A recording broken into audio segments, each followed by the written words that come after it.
আকাশ, কতক্ষণ ওই আয়নার সামনে দাঁড়িয়ে নিজের কপাল গুনবি? এদিকে এসে বস। আমি কি তোকে বাঘ নাকি ভাল্লুক মনে হচ্ছি যে ওইভাবে ভয়ে সিটিয়ে আছিস? না মানে নীলা আপু, আমি আসলে ঠিক বুঝতে পারছি না কি করা উচিত। এই ঘরটা কেমন দমবন্ধ লাগছে আমার। তোকে কতবার বলেছি যে আজ থেকে আমাকে আপু ডাকবি না। তুই কি চাস আমার মেজাজ খারাপ হোক? আমি যখন একবার বলেছি যে আমি এখন তোর স্ত্রী, তখন সেটা মেনে নেওয়াই তোর জন্য মঙ্গল। আয় আমার কাছে আয়।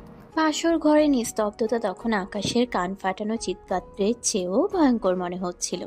খাটের চারিদিকে টাঙানো সাদা রজনীগন্ধার মালাগুলো যেন ফাঁসির দড়ির মতো ঝুলছিল। আকাশ ড্রেসিং টেবিলের আয়নার সামনে দাঁড়িয়ে নিজের প্রতিচ্ছবি দেখছিল আর ভাবছিল মানুষের জীবন কতটা অদ্ভুত। কয়েক ঘন্টা আগেও সে ছিল মুক্ত এক যুবক, আর এখন সে তার নিজের বড় খালাতো বোনের স্বামী। ঘরের মধ্যে এসি চললেও আকাশ দরদর করে ঘামছিল। তার পরনের দামি রেশমি শেরওয়ানিটা এখন তার কাছে লোহার বর্মের মতো ভারী লাগছে। আকাশ আর চোখে খাটের দিকে তাকালো। নীলা সেখানে বেনারসি শাড়ির ভাঁজে নিজেকে জড়িয়ে বসে আছে। নীলার ব্যক্তিত্ব সবসময় একটু কড়া। তার হাঁটা চলা আর কথা বলার ধরন মানুষকে সমীহ করতে বাধ্য করে। সেই নীলা এখন ঘুমটা সরিয়ে সরাসরি আকাশের চোখের দিকে তাকালো। আকাশ কোনো মতে দুই পা এগিয়ে খাটের এক কোণায় বসলো। সে এমনভাবে বসলো যেন নীলার শরীরের ছোঁয়াও তাকে না লাগে। আকাশের এই অনড় অবস্থা দেখে নীলা মনে মনে হাসলো, কিন্তু মুখে গাম্ভীর্য বজায় রাখলো। নীলা আকাশের হাত ধরতে গেলে আকাশ বিদ্যুৎ পৃষ্ঠ হওয়ার মতো চমকে উঠে হাত সরিয়ে নিল। আকাশের মনে হচ্ছিল সে কোনো পবিত্র সম্পর্ককে কলঙ্কিত করছে। তার চোখের সামনে বারবার ভেসে উঠছিল ছোটবেলার সেই দিনগুলো, যখন নীলা তাকে সাইকেলে বসিয়ে ঘুরতে নিয়ে যেত কিংবা পড়াশোনা না করলে পিঠে দুমদুম করে কিল বসাতো। সেই হাত আজ তাকে সোহাগ করতে আসছে। এটা আকাশ কোনোভাবেই মেনে নিতে পারছিল না। তুই কি সারা জীবন এভাবেই আমাকে এড়িয়ে চলবি আকাশ? বিয়েটা তো আর খেলা নয়। মুরব্বীরা আমাদের এক করে দিয়েছেন, কারণ তারা জানতেন তুই ছাড়া আমার যোগ্য আর কেউ নেই। তুই আমাকে বড় বোন হিসেবে দেখেছিস, সেটা তোর সম্মান। কিন্তু এখন আমি তোর অর্ধাঙ্গিনী। এই সত্যিটা যত দ্রুত বুঝবি ততই তোর জন্য ভালো। কিন্তু নীলা, এটা সম্ভব না। সমাজ কি বলবে? আত্মীয়রা যখন জানবে আকাশ তার 3 বছরের বড় আপুকে বিয়ে করেছে, তখন তারা আমাদের নিয়ে হাসাহাসি করবে। আমি এই বিয়ে মানি না। আমি মেঝেতে কোলবালিশ নিয়ে শুয়ে পড়ব, তাও তোমার পাশে শোবো না। আকাশের এই জেদ দেখে নীলা এবার রুদ্রমূর্তি ধারণ করলো। সে এক ঝটকায় আকাশের শার্টের কলার ধরে তাকে নিজের দিকে টেনে নিল। আকাশের নাক আর নীলার নাক তখন প্রায় 1 ইঞ্চি দূরত্বে। আকাশ ভয়ে চোখ বন্ধ করে ফিরল। নীলার গরম নিঃশ্বাস আকাশের গালে লাগছিল। সমাজ কি বললো তাতে আমার কিছু যায় আসে না আকাশ। তুই কেবল দেখবি আমার চোখে কি আছে। তুই যদি আজ আমার পাশে না শুস, তাহলে কাল সকালে আমি সবাইকে বলবো যে তুই আমাকে অপমান করেছিস। তখন বাবা আর নানু তোকে ক্ষমা করবে তো? আকাশের মনে হলো সে কোনো বাঘিনীর কাছে আটকা পড়েছে। সে অসহায়ভাবে কাঁপছিল। নীলা যখন আকাশের কলার ছেড়ে দিয়ে তার বোতাম খুলতে শুরু করলো, তখন আকাশ আর স্থির থাকতে পারল না। সে হঠাৎ নীলাকে ধাক্কা দিয়ে সরিয়ে দিয়ে বাথরুমের দিকে দৌড় দিল। না, আমি পারছি না। আমার দম বন্ধ হয়ে আসছে। আকাশ বাথরুমের দরজাটা সজোরে বন্ধ করে দিয়ে ভেতরে খিল তুলে দিল। সে আয়নার সামনে দাঁড়িয়ে নিজের মুখ ধুতে লাগলো। তার মনে হচ্ছিল সে কোনো দুঃস্বপ্ন দেখছে। বাথরুমের টাইলসগুলো যেন তাকে নিয়ে বিদ্রূপ করছিল। আকাশ যখন বাথরুমের ভেতর নিজের ভাগ্যকে গালি দিচ্ছিল, তখন জানালার দিক থেকে খিলখিল হাসির শব্দ ভেসে এলো। নানুবাড়ির জানালার গ্রিলগুলো পুরোনো আমলের আর পর্দাগুলো ছিল পাতলা। কাজিনদের দল অর্থাৎ শোভন, তিশা আর রাফি অনেকক্ষণ ধরেই সেখানে ওত পেতে ছিল। তারা জানতো আকাশ আজ চরম অস্বস্তিতে থাকবে, আর এই সুযোগটাই তারা নিতে চেয়েছিল।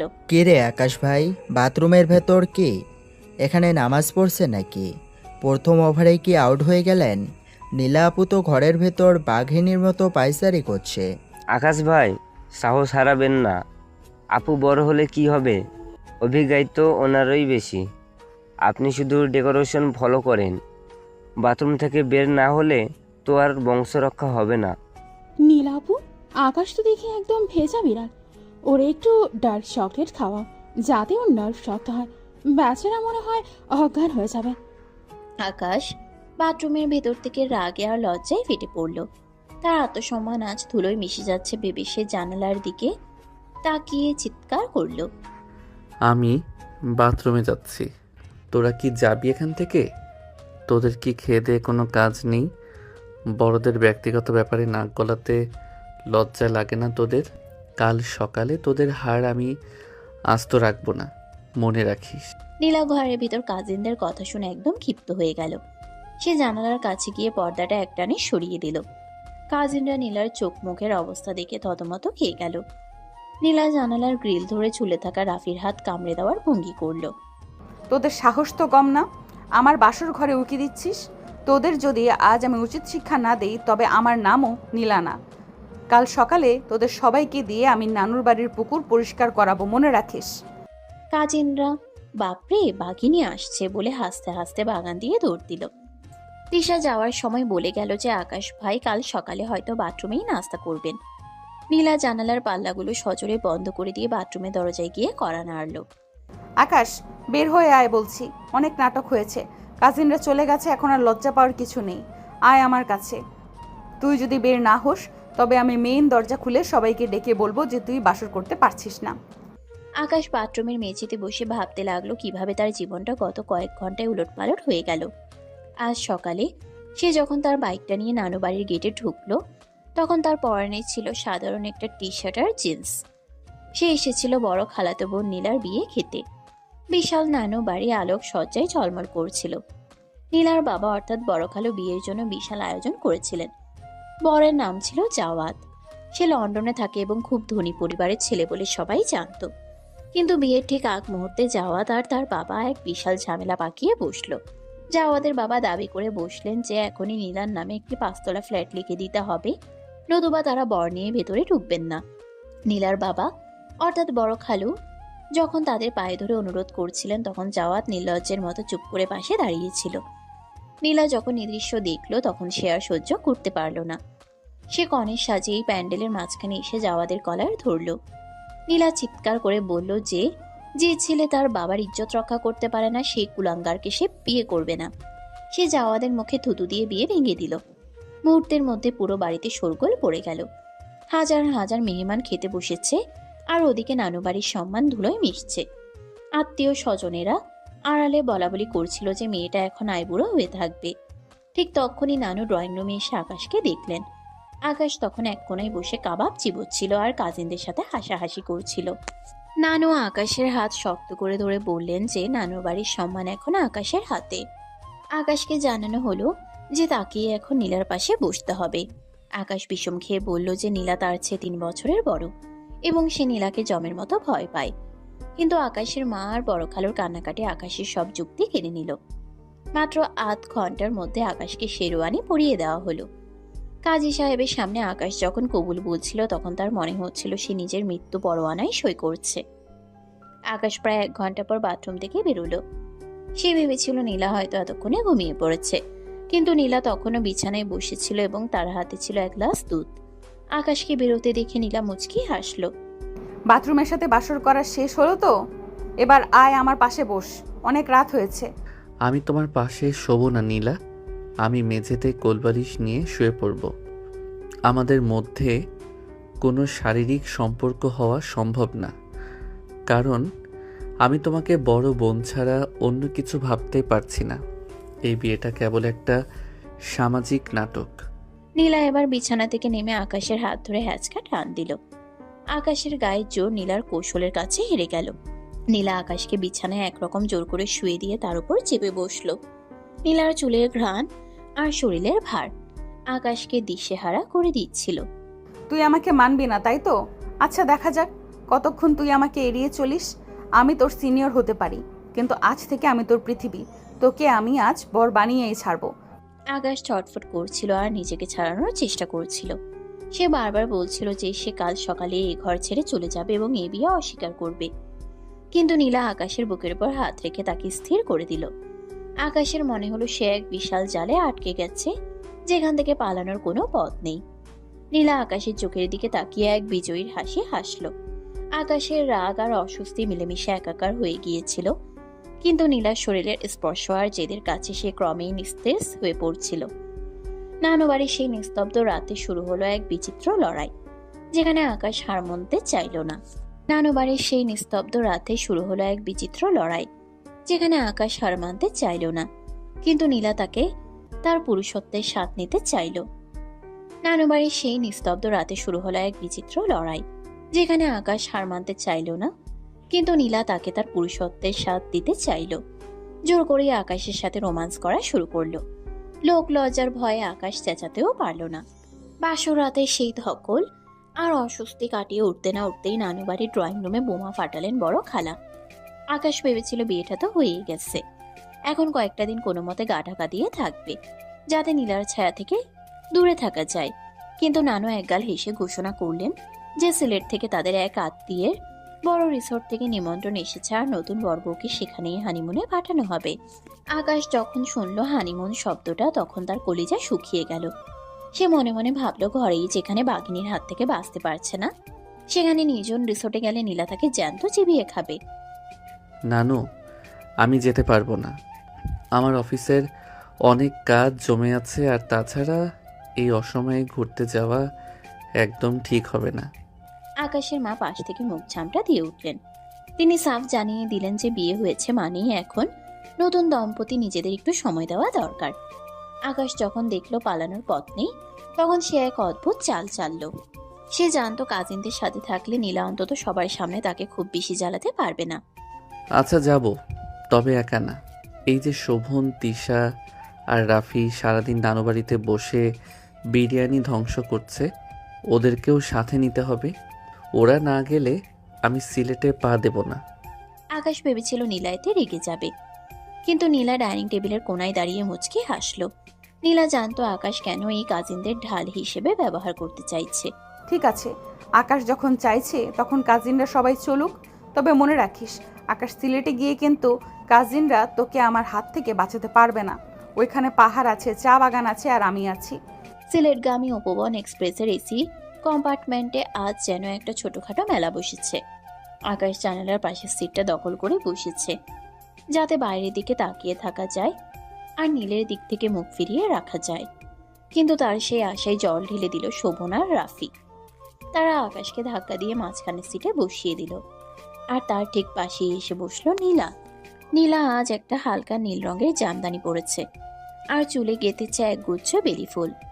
ট্রেনের ভেতরে বেলি ফুলের ঘ্রাণ আর নীলার পারফিউম মিলেমিশে আকাশকে অস্থির করে তুলল। ট্রেনের চাকা ঘোরার সাথে সাথে কাজিনদের গানের আসর শুরু হলো। তিশা তার গিটার বের করে ধুমধারাক্কা গান শুরু করলো। শোভন আর রাফি তাল দিচ্ছিল।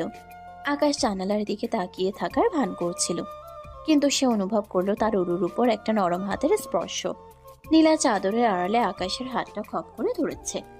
আকাশ হাত ছাড়ানোর জন্য মোচড়ামুচড়ি শুরু করলো, কিন্তু নীলার কবজির জোর আকাশের চেয়ে কোনো অংশে কম নয়। নীলা, ছাড়ো বলছি। সবাই দেখছে তো, এইসব কি অসভ্যতা। কেউ দেখছে না আকাশ, সবাই গানে মগ্ন। আর অসভ্যতা কেন হবে? তুই কি আমার পরপুরুষ? আমি আমার বরের হাত ধরেছি, এতে দোষের কি? তুই যত হাত ছাড়ানোর চেষ্টা করবি, আমি তত জোরে ধরবো। নীলা এবার আকাশের কানের একদম কাছে মুখ নিয়ে এলো। ট্রেনের ঝমঝম শব্দের আড়ালে নীলার ফিসফিসানি শুধু আকাশই শুনতে পাচ্ছিল। তুই ভেবেছিস কাজিনদের সাথে এনে খুব বুদ্ধিমানের কাজ করেছিস? দেখলি তো, ওরা তোকে আমার পাশে বসিয়ে দিয়ে নিজেরা মজা করছে। এখন বল, ওই পুরো রাস্তা তুই আমার হাতে বন্দি হয়ে থাকবি, নাকি ভালো ছেলের মতো আমার কাঁধে মাথা রাখবি? আমি কোনোভাবেই তোমার কাঁধে মাথা রাখবো না। তুমি আমার সিনিয়র, তুমি আমার বড় বোন। এই হাত ছাড়ো, না হলে আমি এখনই চিৎকার করব। আকাশ যখন রাগে গজগজ করছিল, তখন তিশা হঠাৎ গান থামিয়ে আকাশের দিকে ক্যামেরা তাক করলো। তিশা খিলখিল করে হেসে উঠল। আকাশ ভাই, আপনি কি ট্রেনের ঝাঁকুনিতে ভয় পাচ্ছেন? আপনার মুখ তো দেখে টমেটোর মতো লাল হয়ে গেছে। আর নীলাপু, আপনি ভাইকে এভাবে জাপটে ধরে আছেন কেন? বেচারা তো নিঃশ্বাস নিতে পারছে না। আরে তিশা, বুঝিস না কেন? আকাশ ভাই ছোট মানুষ তো, প্রথমবার হানিমুনে যাচ্ছে, তাই নার্ভাস হয়ে গেছে। আপু একটু আদর করে দিলেই সব ঠিক হয়ে যাবে। কাজিনদের এই ঠাট্টায় আকাশ লজ্জায় মাটির সাথে মিশে যাচ্ছিল। সে আর চোখে দেখলো নীলা মোটেও লজ্জা পাচ্ছে না, বরং সে আকাশের হাত আরো জোরে চেপে ধরে কাজিনদের দিকে তাকিয়ে হাসছে। আকাশের মনে হলো সে কোনো সার্কাসের জোকার হয়ে গেছে। সিলেটের লাক্কাতুরা চা বাগানের পাশে বিশাল এক রিসর্টে তারা পৌঁছালো বিকেলের দিকে। চারিদিকে সবুজ পাহাড় আর কুয়াশাচ্ছন্ন পরিবেশ। আকাশ মনে মনে ঠিক করলো সে আজ রাফি আর শোভনের সাথে অন্য ঘরে থাকবে। কিন্তু রিসোর্টে পৌঁছানোর পর ম্যানেজার জানালেন যে বড় রুম বা হানিমুন সুইট কেবল একটাই খালি আছে, আর কাজিনদের জন্য অন্য ব্লকে ছোট ছোট রুম দেওয়া হয়েছে। আকাশ মাথায় হাত দিয়ে বসে পড়ল। এটা নিশ্চিত নীলার কোনো চাল। রাতের খাবারের পর পাহাড়ে ঝিঝি পোকার ডাক শোনা যাচ্ছিল। আকাশ রিসর্টের ব্যালকনিতে দাঁড়িয়ে সিগারেট খাওয়ার চেষ্টা করছিল, কিন্তু তার আগেই পেছন থেকে নীলা এসে তার হাত থেকে সিগারেটটা কেড়ে নিয়ে ছুঁড়ে ফেলে দিল। আমার সামনে ওসব ছাইপাশ খাওয়া চলবে না আকাশ। অনেক রাত হয়েছে, ঘরে চল। আর আজ কোনো বাথরুম নাটক চলবে না, মনে রাখিস। আকাশ ঘরে ঢুকে দেখলো পুরো খাটটা গোলাপের পাপড়ি দিয়ে সাজানো। কাজিনরা রিসর্ট বয়দের দিয়ে এই কাজ করিয়েছে। আকাশ খাটের দিকে তাকিয়ে মুখ বেঁকালো। নীলা, আমি তোমাকে বারবার বলছি, আমি তোমাকে মানতে পারছি না। তুমি আমাকে কেন এভাবে টর্চার করছো? আমি কি তোমার খেলনা? নীলা এবার ঘরের দরজাটা লক করে চাবিটা তার ব্লাউজের ভিতরে ঢুকিয়ে রাখলো। সে আকাশের দিকে এগিয়ে এলো ধীর পায়ে। নীলার চোখের দৃষ্টি আজ অন্যরকম। সেখানে শাসনের চেয়েও বেশি ছিল এক ধরনের অধিকার বোধ। তুই আমার খেলনা না আকাশ, তুই আমার জীবন। তুই ছোটবেলা থেকে জেদি আমি জানি, কিন্তু তোর এই জেদ আমি আজ চুরমার করে দেব। তুই আমাকে আপু বলিস কারণ তুই আমাকে অন্য নজরে দেখতে ভয় পাস, কিন্তু আজ আয়নার সামনে দাঁড়িয়ে দেখ তুই বড় হয়েছিস আর আমি তোর স্ত্রী। নীলা আকাশকে ধাক্কা দিয়ে বিছানায় ফেলে দিল। আকাশ ওঠার চেষ্টা করলো, কিন্তু নীলা তার উপর চেপে বসলো। আকাশের দুই হাত মাথার উপর চেপে ধরলো নীলা। আকাশ ছটফট করছিল। ছাড়ো নীলা, তুমি কি জবরদস্তি করবে? এটা কি ঠিক হচ্ছে? তুমি আমার বড়, আমি তোমাকে শ্রদ্ধা করি। শ্রদ্ধার দিন শেষ আকাশ, এখন ভালোবাসার দিন। তুই যদি আজ আমাকে না মানিস তবে আমি তোর এই ঘর থেকে বের হব না, আর তোকেও বের হতে দেব না। দেখি তোর জেদ বড় নাকি আমার ভালোবাসা। ঠিক যখন ঘরের ভেতর আকাশ আর নীলার টানাপোড়েন তুঙ্গে, তখন জানালার কাছের ওপাশে টোকা দেওয়ার শব্দ শোনা গেল। আকাশ একরকম স্বস্তি পেল এই ভেবে যে হয়তো উদ্ধার পাওয়া যাবে, কিন্তু জানালার ওপাশ থেকে রাফি আর শোভনের ফিসফিসানি শুরু হলো। আকাশ ভাই, লাইট কেন বন্ধ করলেন না? আমরা তো সব দেখতে পাচ্ছি। নীলা আপু তো দেখি প্রো রেসলার হয়ে গেছে। আকাশ ভাই, গিভ আপ করবেন না? রাফি চুপ কর। দেখ, আকাশ ভাই মনে হয় এবার কেঁচো হয়ে গেছে। নীলাপু, ওরে একটা কামড় দাও তো দেখি, ও কেমন চিল্লায়। আকাশ জানালার দিকে তাকিয়ে চিল্লিয়ে উঠল। তার রাগ তখন সপ্তমে। সে বিছানা থেকে কোনো মতে নিজেকে ছাড়িয়ে জানালার কাছে গেল। তোরা কি মানুষ নাকি শয়তান? তোরা এখানে কি করছিস? তোদের রুমে যা, আমি কাল সকালেই ঢাকা ফিরে যাব তোদের সাথে। আমি এক মুহূর্ত থাকবো না। নীলা জানালার পর্দাটা একটানে লাগিয়ে দিল। সে কাজিনদের উদ্দেশ্যে গলার স্বর চেয়ে বলল, যে তোরা যদি এক্ষুনি এখান থেকে না যাস তবে কাল তোদের পকেট মানি সব আমি বন্ধ করে দেব। কাজিনরা হাসতে হাসতে পাহাড়ের ঢাল দিয়ে নেমে গেল। ঘরে এখন পিন পতন নিস্তব্ধতা। আকাশ এক কোণে দাঁড়িয়ে হাঁপাচ্ছে। তার শেরওয়ানিটা কুঁচকে গেছে আর চুলগুলো এলোমেলো। নীলা বিছানায় বসে তার হাতের চুড়িগুলো খুলছে। দেখ আকাশ, পালানোর সব পথ বন্ধ। কাজিনরা মজা করছে, কারণ ওরাও জানে তুই আমাকে ভালোবাসিস, কিন্তু তোর ইগো তোকে স্বীকার করতে দিচ্ছে না। আয় আকাশ, নিজেকে আর কষ্ট দিস না। আকাশ কিছুই বলল না, সে স্থির হয়ে দাঁড়িয়ে রইল। তার মনে একদিকে ঘৃণা আর একদিকে এক অদ্ভুত আকর্ষণ তৈরি হচ্ছিল, যা সে কিছুতেই বুঝতে পারছিল না। নীলা এবার উঠে এসে আকাশের পেছন থেকে তাকে জড়িয়ে ধরল।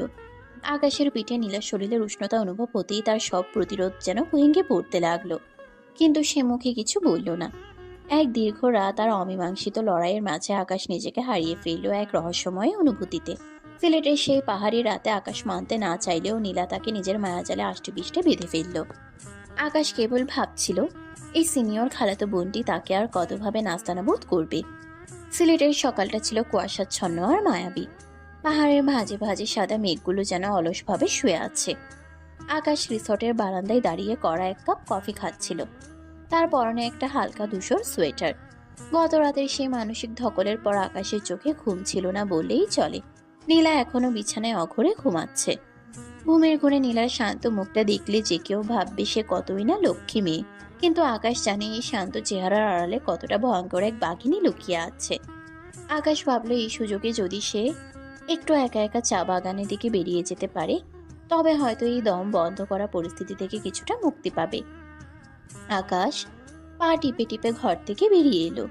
রিসোর্টের লবি পার হয়ে সে যখন সবুজ চা বাগানের সরু পথ দিয়ে হাঁটতে শুরু করলো, তখন ভোরের হিমেল হাওয়া তার মনটা কিছুটা ভালো করে দিল। কিন্তু আকাশের সেই শান্তি বেশিক্ষণ স্থায়ী হলো না। চা বাগানের বড় একটা গাছের আড়াল থেকে হঠাৎ শোভনার রাফি উদয় হলো। তাদের গলায় ক্যামেরা আর হাতে লাঠি। আরে আকাশ ভাই যে, ভোরবেলা একা একা চা বাগানে কি করছেন? আপুকে ঘরে ফেলে রেখে একা ঘুরতে চলে এলেন? রোম্যান্স কি তাহলে যাতে উঠলো না? তোদের কি সকালবেলা কোনো কাজ নেই? তোরা কি আমাকে পাহারা দেওয়ার জন্য আসিস নাকি ঘুরতে আসিস? আমি একটু একা থাকতে চাই, তোরা যা এখান থেকে। আমরা তো আপনার ভালোর জন্যই বলছি আকাশ ভাই। এই চা বাগানে নাকি চিতাবাঘ আছে, আর ওদিকে আপনার ঘরের বাঘিনী যদি টের পায় যে আপনি তাকে ছাড়া পালিয়েছেন, তবে তো আপনার দাফন এই বাগানেই হবে। আকাশ তাদের কথায় কান না দিয়ে গজগজ করতে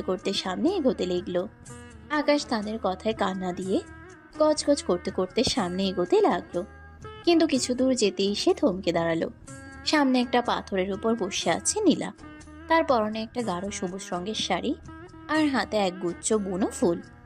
সে কখন আকাশের আগে এখানে পৌঁছে গেল আকাশ সেটা কল্পনাও করতে পারেনি। নীলা আকাশের দিকে তাকিয়ে রহস্যময় এক হাসি দিল। কিরে আরু, আমাকে ছাড়া খুব তো একা একা প্রকৃতি দেখতে বের হয়েছিস। তুই তো ভেবেছিস আমি ঘুমাচ্ছি, তোর প্রতিটি নিঃশ্বাসের খবর আমি রাখি। তুমি এখানে কিভাবে এলে নীলা? আর আমাকে এভাবে সবসময় পিছু করা বন্ধ করো তো, আমার ভালো লাগছে না এসব। কেন ভালো লাগবে না? আমি তোর বউ, তোর ছায়ার মতো থাকাটাই তো আমার কাজ। আর এই যে তিশা, শোভন, তোরা দাঁড়িয়ে আছিস কেন? যা, আকাশ ভাইয়ের কয়েকটা ছবি তোল তো আমার সাথে। নীলা উঠে এসে জোর করে আকাশের হাত ধরল। তিশার সাথে সাথে ক্যামেরা নিয়ে পোজ দিতে বলল। নীলা আকাশের কাঁধে মাথা রেখে দাঁড়িয়ে পড়ল, আর আকাশ বিরক্তি নিয়ে অন্যদিকে মুখ ফিরিয়ে রইল। কাজিনরা হাসতে হাসতে একের পর এক ছবি তুলতে লাগলো। আকাশ মনে মনে ভাবলো এই হানিমুন নয়, এটা আসলে তার জন্য এক রাজকীয় জেলখানা। দুপুরের দিকে তারা সবাই মিলে গেল পাংথুমাই ঝর্ণার কাছে। পাহাড়ের বুক চিরে দুধের মতো সাদা জলরাশি আছড়ে পড়ছে পাথরের উপর। কাজিনরা সবাই মেতে উঠল জল খেলিতে। আকাশ একটা বড় পাথরের উপর বসে পা ভেজাচ্ছিল। সে চাচ্ছিল কোনো মতে আজকের দিনটা পার করে দিতে, কিন্তু নীলা তাকে শান্তিতে থাকতে দিলে তো। নীলা পানির ভিতর দিয়ে হেঁটে আকাশের কাছে এলো। ভেজা শাড়িতে নীলাকে দেখাচ্ছিল কোনো জলপরীর মতো, কিন্তু আকাশের কাছে সে ছিল কেবলই এক আপদ। আকাশ, একা বসে থাকিস না তো, আয় পানির নিচে আয়। দেখ কত ঠান্ডা পানি, তোর মাথা গরম সব নেমে যাবে। আমি নামবো না নীলা, আমার শরীর ভালো লাগছে না, তোমরা আনন্দ করো। নীলা আকাশের কথা শুনল না।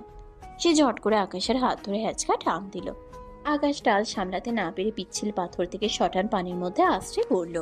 আকাশ পুরোপুরি ভিজে গেল। সে রেগে গিয়ে নীলার দিকে তাকালো। এটা কি করলে নীলা? তুমি কি জানো না আমার ঠান্ডা লাগার ধাত আছে? সবসময় তোমার এই পাগলামি সহ্য হয় না। তুমি কেন বোঝো না যে আমি তোমাকে বউ হিসেবে মানতে পারছি না? তুই মানবি না বলি তো আমি তোকে মানানোর চেষ্টা করছি। তুই কি চাস আমি অন্য মেয়েদের মতো তোকে তোয়াজ করি? আমি তোকে শাসন করব, আদর করব, এটাই তো আমার স্টাইল। ছোটবেলায় যখন এই ঝর্ণার মতো তোর নাক দিয়ে জল পড়তো, তখন তো আমিই মুছিয়ে দিতাম। এখন বড় হয়ে গেছিস বলে খুব দেমাক হয়েছে, তাই না? নীলা পানির মধ্যে আকাশকে ঝাপটে ধরল। ঝর্ণার প্রবল শব্দে তাদের কথা কাজিনরা শুনতে পাচ্ছিল না। আকাশ নিজেকে ছাড়ানোর চেষ্টা করছিল, কিন্তু পানির স্রোত আর নীলার আলিঙ্গন তাকে কাবু করে ফেলল। নীলা আকাশের কানের কাছে মুখ নিয়ে বলল যে আজ রাতে রিসর্টে কিন্তু কোনো বাথরুমের দরজা তোকে বাঁচাতে পারবে না আকাশ।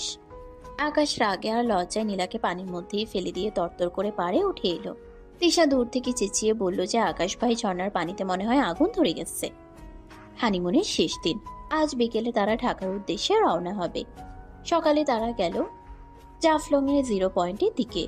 পাহাড়ি নদী আর পাথরের মায়াবী পরিবেশ। আকাশ ঠিক করলো সে আজ একদম চুপ থাকবে। সে নীলার সাথে কোনো কথা বলবে না। নীলা বারবার তাকে ডাকলেও আকাশ নিরুত্তর রইল। এই নীলাকে এই নীরবতা নীলাকে বেশ উত্তেজিত করে তুলল। নীলা জানতো আকাশকে কিভাবে কথা বলাতে হয়। পাহাড়ের এক নিরিবিলি জায়গায় আকাশ একা দাঁড়িয়েছিল। কাজিনরা তখন দূরে পাথরের উপর বসে আড্ডা দিচ্ছিল। নীলা আকাশের পেছনে এসে দাঁড়ালো। সে আকাশের সোয়েটারের পেছনের অংশ ধরে নিজের দিকে টানলো। কি ব্যাপার আকাশ, একদম বোবা হয়ে গেলি যে? আমার উপর কি খুব রাগ হয়েছে? রাগ হবে না কেন? তুমি কি আমার সাথে দয়া করে একটু সাধারণ ব্যবহার করতে পারো না? সবসময় কেন আমাকে ছোট ভাই মনে করে শাসন করো? আমাদের বিয়ে হয়েছে এটা আমি জানি, কিন্তু আমাদের মধ্যে কোনো মানসিক মিল নেই নীলা। মিল নেই মানে কি? আমি তোকে চিনি তোর জন্মের পর থেকে। তোর কোন খাবার পছন্দ, কোন জামা পছন্দ সব আমি জানি। তুই কেবল তোর ইগোর কারণে স্বীকার করছিস না যে তুই আমাকে পছন্দ করিস। তুই যদি আমাকে পছন্দ না করতি, তবে বিয়ের আসরে যখন নানু তোকে বলেছিল, তখন তুই কেন পালিয়ে গেলি না? কেন কবুল বললি? আমি কবুল বলেছি কারণ খালু সাহেবের সম্মান তখন বড় ছিল, আমার নিজের কোনো ইচ্ছা ছিল না। নীলা এবার আকাশের একদম সামনে এসে দাঁড়ালো। সে আকাশের চোখের দিকে সরাসরি তাকালো। নীলার চোখে তখন জল টলমল করছিল। এই প্রথম আকাশ নীলাকে দুর্বল হতে দেখলো। আকাশ, তুই কি ভাবিস বড় বোন হওয়াটা আমার অপরাধ? আমি তোকে ছোটবেলা থেকে আগলে রেখেছি। এখন যখন তোকে স্বামী হিসেবে পেয়েছি, আমি কি তোকে ছেড়ে দেব? তুই আমাকে ঘৃণা করিস, কিন্তু আমি তোকে ভালোবাসি আকাশ। তুই যদি সত্যিই আমাকে না চাস, তবে ঢাকা গিয়ে আমি সবাইকে বলবো আমাদের ডিভোর্স দিয়ে দিতে। তুই কি সেটা চাস? আকাশের মনে এক অদ্ভুত দ্বিধা তৈরি হলো। সে নীলার চোখে এই প্রথম ভালোবাসা দেখল, যা কেবল শাসনের আড়ালে ঢাকাচ্ছিল। আকাশ কিছু বলতে চাইল, কিন্তু তার আগেই রাফি আর শোভন হুড়মুড় করে সেখানে চলে এলো। আকাশ ভাই, নীলা আপু কি কাঁদছে? আপনি কি আপুকে মেরেছেন নাকি? দেখো শোভন, আকাশ ভাই কত নিষ্ঠুর। আরে না, আপু কাঁদছে কারণ আকাশ ভাই মনে হয় আই লাভ ইউ বলেছে। তিশা দেখ, লাইভ রোম্যান্স চলছে। তিশা ক্যামেরা নিয়ে ভিডিও করা শুরু করলো। আকাশ এবার আর রাগ করলো না। সে দীর্ঘশ্বাস ফেলে নীলার চোখের জল মুছে দিল। আকাশ বুঝতে পারলো এই সিনিয়র খালাতো বোনটিকে সে ঘৃণা করলেও তার মায়া থেকে বের হওয়া তার পক্ষে সম্ভব না। নীলা চলো, অনেক হয়েছে। কাজিনদের সামনে ড্রামা করো না তো, ঢাকা চলো, তারপর দেখা যাবে কি হয়। নীলা আকাশের হাতে চিমটি কেটে হাসলো। সে জানতো আকাশ নরম হতে শুরু করেছে। ট্রেনে ফেরার পথে আকাশ আর জানালার দিকে তাকিয়ে থাকলো না, বরং সে নীলার কাঁধে মাথা রেখে ঘুমিয়ে পড়ল। কাজিনরা পুরোটা পথ সেই দৃশ্য ভিডিও করলো। আর আকাশ মনে মনে ভাবলো এই পাগলি বউটাকে সামলানোই হয়তো তার জীবনের সবচেয়ে বড় চ্যালেঞ্জ হতে যাচ্ছে। হানিমুনের শেষ দিনটা ছিল জাফলংয়ের 0 পয়েন্টের আশেপাশে। ফেরার পথে হঠাৎ আকাশ কালো করে প্রচন্ড বৃষ্টি শুরু হলো। পাহাড়ি এলাকায় বৃষ্টি মানেই বিপদ। বড় বড় পাথরের চাঙ্গর আর কাদায় ধসে জাফলং থেকে ফেরার মূল রাস্তাটা বন্ধ হয়ে গেল। আকাশ আর নীলা যে জিপে ছিল সেটার চাকাও কাদার মধ্যে দেবে গেল। কাজিনরা অন্য একটা গাড়িতে অনেক আগেই বেরিয়ে গিয়েছিল, তাই তারা অনেকটা পথ এগিয়ে গিয়ে আটকা পড়েছে। কিন্তু আকাশ আর নীলা মাঝ রাস্তায় এক জনমানবহীন জায়গায় আটকা পড়ে গেল। জিপের ড্রাইভার জানালো যে রাস্তা পরিষ্কার হতে কাল সকাল হয়ে যাবে। কাছাকাছি কেবল বন বিভাগের একটা পুরনো জীর্ণ বাংলো আছে, যেখানে রাত কাটানো ছাড়া আর কোনো উপায় নেই। আকাশ আর নীলা যখন বৃষ্টিতে ভিজতে ভিজতে সে বাংলোর বারান্দায় পৌঁছালো, তখন দুজনের অবস্থাই শোচনীয়। পুরনো আমলের কাঠের বাংলো, চারদিকে ঘন জঙ্গল আর ঝিঝি পোকার ডাক বৃষ্টির শব্দের সাথে মিশে এক ভয়ঙ্কর পরিবেশ তৈরি করেছে। বাংলোর কেয়ারটেকার লণ্ঠন জ্বালিয়ে দিয়ে গেল, কারণ ওখানে বিদ্যুৎ নেই। আকাশ ভিজে একাকার হয়ে কাঁপছিল, তার মেজাজ তখন তুঙ্গে। সে ভাবছিল এই বিপদও কি নীলার কোনো চাল নাকি। দেখলে তো নীলা, তোমার জেদের কারণে আজ এই জঙ্গলে আটকা পড়লাম। এখন এই ভাঙা ঘরে রাত কাটাতে হবে। চারদিকে কেমন আওয়াজ হচ্ছে শুনছো? নীলা সাধারণত খুব সাহসী মেয়ে, কিন্তু এই নির্জন ঘন অন্ধকার আর ঝড়ের শব্দে সে আজ একটু থতমত খেয়ে গেল। সে আকাশের ভেজা সোয়েটারটা ধরে কাছে এসে দাঁড়ালো। নীলার বেনারসি শাড়িটা ভিজে তার গায়ের সাথে লেপ্টে আছে। আকাশ, আমার খুব ভয় লাগছে। চারদিকে কেমন অদ্ভুত সব শব্দ হচ্ছে। তুই আমার পাশ থেকে একদম সরবি না। এখন আর শাসন কোথায় গেল নীলা আপু? এখন তো দেখছি ভয় পাচ্ছ। আমি সোফায় গিয়ে বসছি, তুমি ঘরে যাও। ঠিক তখনই বাইরে বিকট শব্দে একটা বজ্রপাত হলো। ভয় নীলা এক চিৎকার দিয়ে আকাশকে জড়িয়ে ধরল। নীলার শরীরের কাঁপুনি আকাশ অনুভব করতে পারছিল। আকাশ বিরক্তি নিয়ে নীলাকে ছাড়ানোর চেষ্টা করলো, কিন্তু নীলা তার বুকের মধ্যে মুখ লুকিয়ে ফুপিয়ে কেঁদে উঠল। না আকাশ, যাস না, আমি একা থাকতে পারবো না, প্লিজ। আজ অন্তত আমার উপর রাগ করিস না, আমার খুব শীত করছে। আকাশ দেখলো নীলার অবস্থা বেশ খারাপ, সে কাঁপতে কাঁপতে নীল হয়ে যাচ্ছে। আকাশ বাধ্য হয়ে বাংলোর ফায়ার প্লেসে কিছু শুকনো কাঠ জোগাড় করে আগুন জ্বালিয়ে দিল। আগুনের লালচে আলোয় ঘরটা একটু উষ্ণ হয়ে উঠল। আকাশ নিজের সোয়েটার খুলে এক কোণায় রাখলো। নীলা আগুনের পাশে বসেছিল, কিন্তু তার ভেজা কাপড় তাকে আরো অসুস্থ করে দিচ্ছিল। আকাশ, আমার খুব কষ্ট হচ্ছে, কাপড়গুলো ভিজে ভারী হয়ে গেছে। তুই ওইদিকে ঘোর, আমি শাড়িটা একটু ঠিক করে নিই। আকাশ অন্যদিকে মুখ ফিরিয়ে নিল।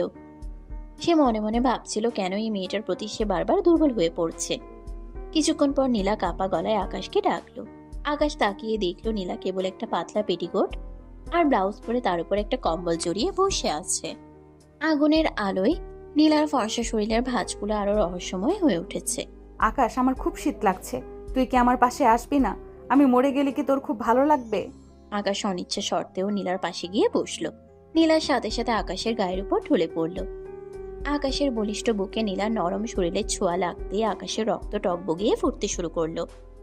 সে অনেক চেষ্টা করেছিল নিজেকে সামলাতে, কিন্তু পরিবেশ আর নীলার মায়াবী কাতরতা তাকে দিশেহারা করে দিচ্ছিল। নীলা আকাশের হাতটা নিয়ে নিজের বুকের উপর রাখলো। দেখ আকাশ, আমার হৃৎপিণ্ড কত জোরে কাঁপছে। তুই কি এখনো আমাকে ঘৃণা করবি? আমি তোর বউ আকাশ, আজ এই নির্জনতায় অন্তত আমাকে নিজের করে নে। আকাশ আর নিজেকে ধরে রাখতে পারল না। সে নীলার চিবুক ধরে নিজের দিকে ফেরালো। নীলার চোখে তখন একাধারে ভয় আর তীব্র তৃষ্ণা। আকাশ নিচু হয়ে নীলার ঠোঁটে নিজের ঠোঁট ডুবিয়ে দিল। প্রথম দিকে আকাশ অনিচ্ছুক থাকলেও নীলার সোহাগার শরীরের উষ্ণতা তাকে উন্মাদ করে তুলল। আকাশ আর নিজেকে ধরে রাখতে পারল না। সে নীলার চিবুক ধরে নিজের দিকে ফেরালো। নীলার চোখে তখন একাধারে ভয় আর তীব্র তৃষ্ণা। আকাশ নিচু হয়ে নীলার ঠোঁটে নিজের ঠোঁট ডুবিয়ে দিল। প্রথম দিকে আকাশ অনিচ্ছুক থাকলেও নীলার সোহাগার শরীরের উষ্ণতা তাকে উন্মাদ করে তুলল। নীলা আকাশের ঘাড় জড়িয়ে ধরে তাকে আরো নিবিড়ভাবে কাছে টেনে নিল। আগুনের রোমে দুজনের শরীরের দূরত্ব মুছে যেতে লাগলো। ঘরের কোনায় লণ্ঠনের আলো নিভে এসেছে, কেবল আগুনের শিখাটা তখনও টিমটিম করে জ্বলছিল। আকাশ আর নীলার দীর্ঘদিনের শাসনের দেয়াল আজ এই নির্জন বাংলায় ভেঙে চুরমার হয়ে গেল। আকাশ আর নীলার দীর্ঘদিনের শাসনের দেয়াল আজ এই নির্জন বাংলায় ভেঙে চুরমার হয়ে গেল। আকাশ নীলার ব্লাউজের বোতামগুলো একে একে খুলতে শুরু করলো। নীলা লজ্জায় চোখ বন্ধ করে আকাশের বুকে নখ বসিয়ে দিল। আকাশের ঠোঁট যখন নীলার উন্মুক্ত পিটার ঘাড়ে বিচরণ করছিল, তখন নীলা যন্ত্রণায় আর সুখে এক অদ্ভুত শব্দ করল। আকাশ নীলাকে পাজাকুলা করে তুলে নিয়ে পুরনো কাঠের খাটে শুয়ে দিল। খাটটা নড়বড়ে হওয়া এক ধরনের ক্যাচ ক্যাচ শব্দ হচ্ছিল, যা বাইরের বৃষ্টির শব্দের সাথে মিলে এক আদিম সুর তৈরি করল। আকাশ নীলার উপর ঝুঁকে পড়ল। নীলার পেটিকোটের বাঁধন আলগা হতে আকাশের চোখের সামনে এক অপার্থিব সৌন্দর্যের দুয়ার খুলে গেল। আকাশ আর স্থির থাকতে পারল না। সে নীলার শরীরের প্রতিটি ভাঁজে নিজের অধিকার প্রতিষ্ঠা করতে লাগলো। নীলা আকাশে পুরুষত্বের ভারে পিষ্ট হচ্ছিল, কিন্তু তার চোখে ছিল এক অপার্থিব তৃপ্তি। সে বারবার বলছিল যে আকাশ, আজ আমি তোর হলাম সারা জীবনের জন্য। আকাশের প্রতিটি স্পর্শে নীলা যেন নতুন করে জন্ম নিচ্ছিল। তাদের দুজনে নিঃশ্বাস মিলেমিশে একাকার হয়ে গিয়েছিল। বাইরের ঝড়ো হাওয়া আর বৃষ্টির শব্দ ছাপিয়ে ঘরের ভিতর কেবল তাদের শরীরের মিলন আর চাপা আর্তনাদ প্রতিধ্বনিত হচ্ছিল। আকাশ তার সব রাগ আর জেদ ভুলে নীলার শরীরে অলি গলিতে নিজেকে হারিয়ে ফেলল। দীর্ঘ সময় পর যখন সব শান্ত হলো, আকাশ নীলার বুকে মাথা রেখে হাঁপাচ্ছিল। নীলা আকাশের চুলে বিলি কেটে দিচ্ছিল। আকাশের মনে হলো এই সিনিয়র খালাতো বোনটিকে সে হয়তো কোনোদিন অন্তর থেকে ঘৃণা করতে পারেনি, কেবল ইগোর কারণে নিজেকে দূরে সরিয়ে রেখেছিল। পরদিন সকালে যখন ভোরের আলো বাংলোর ভাঙা জানালা দিয়ে ঘরে ঢুকলো, তখন আকাশ দেখল নীলা তার বাহুবন্দী হয়ে গভীর ঘুমে আচ্ছন্ন। আকাশের মনে এখন আর কোনো ঘৃণা নেই, কেবল এক অদ্ভুত মায়া কাজ করছে। সে নীলার কপালে একটা চুমু দিয়ে উঠে দাঁড়ালো। ঠিক তখনই বাইরে জিপের হর্ন আর কাজিনদের চিৎকার শোনা গেল। আকাশ ভাই, নীলা আপু মরে গেছেন নাকি জ্যান্ত আছেন? আমরা তো সারা রাত টেনশনে শেষ। আরে দেখ দেখ, বাংলোর দরজা তো ভেতর থেকে বন্ধ। আকাশ ভাই মনে হয় কাল রাতে পাহাড় জয় করে ফেলেছেন। তিশা জানালার ফাঁক দিয়ে উকি মারার চেষ্টা করলো, কিন্তু আকাশ ততক্ষণে চাদর দিয়ে নীলাকে ঢেকে দিয়েছে। আকাশ দরজা খুলে বেরোতেই কাজিনরা তাকে ঘিরে ধরল।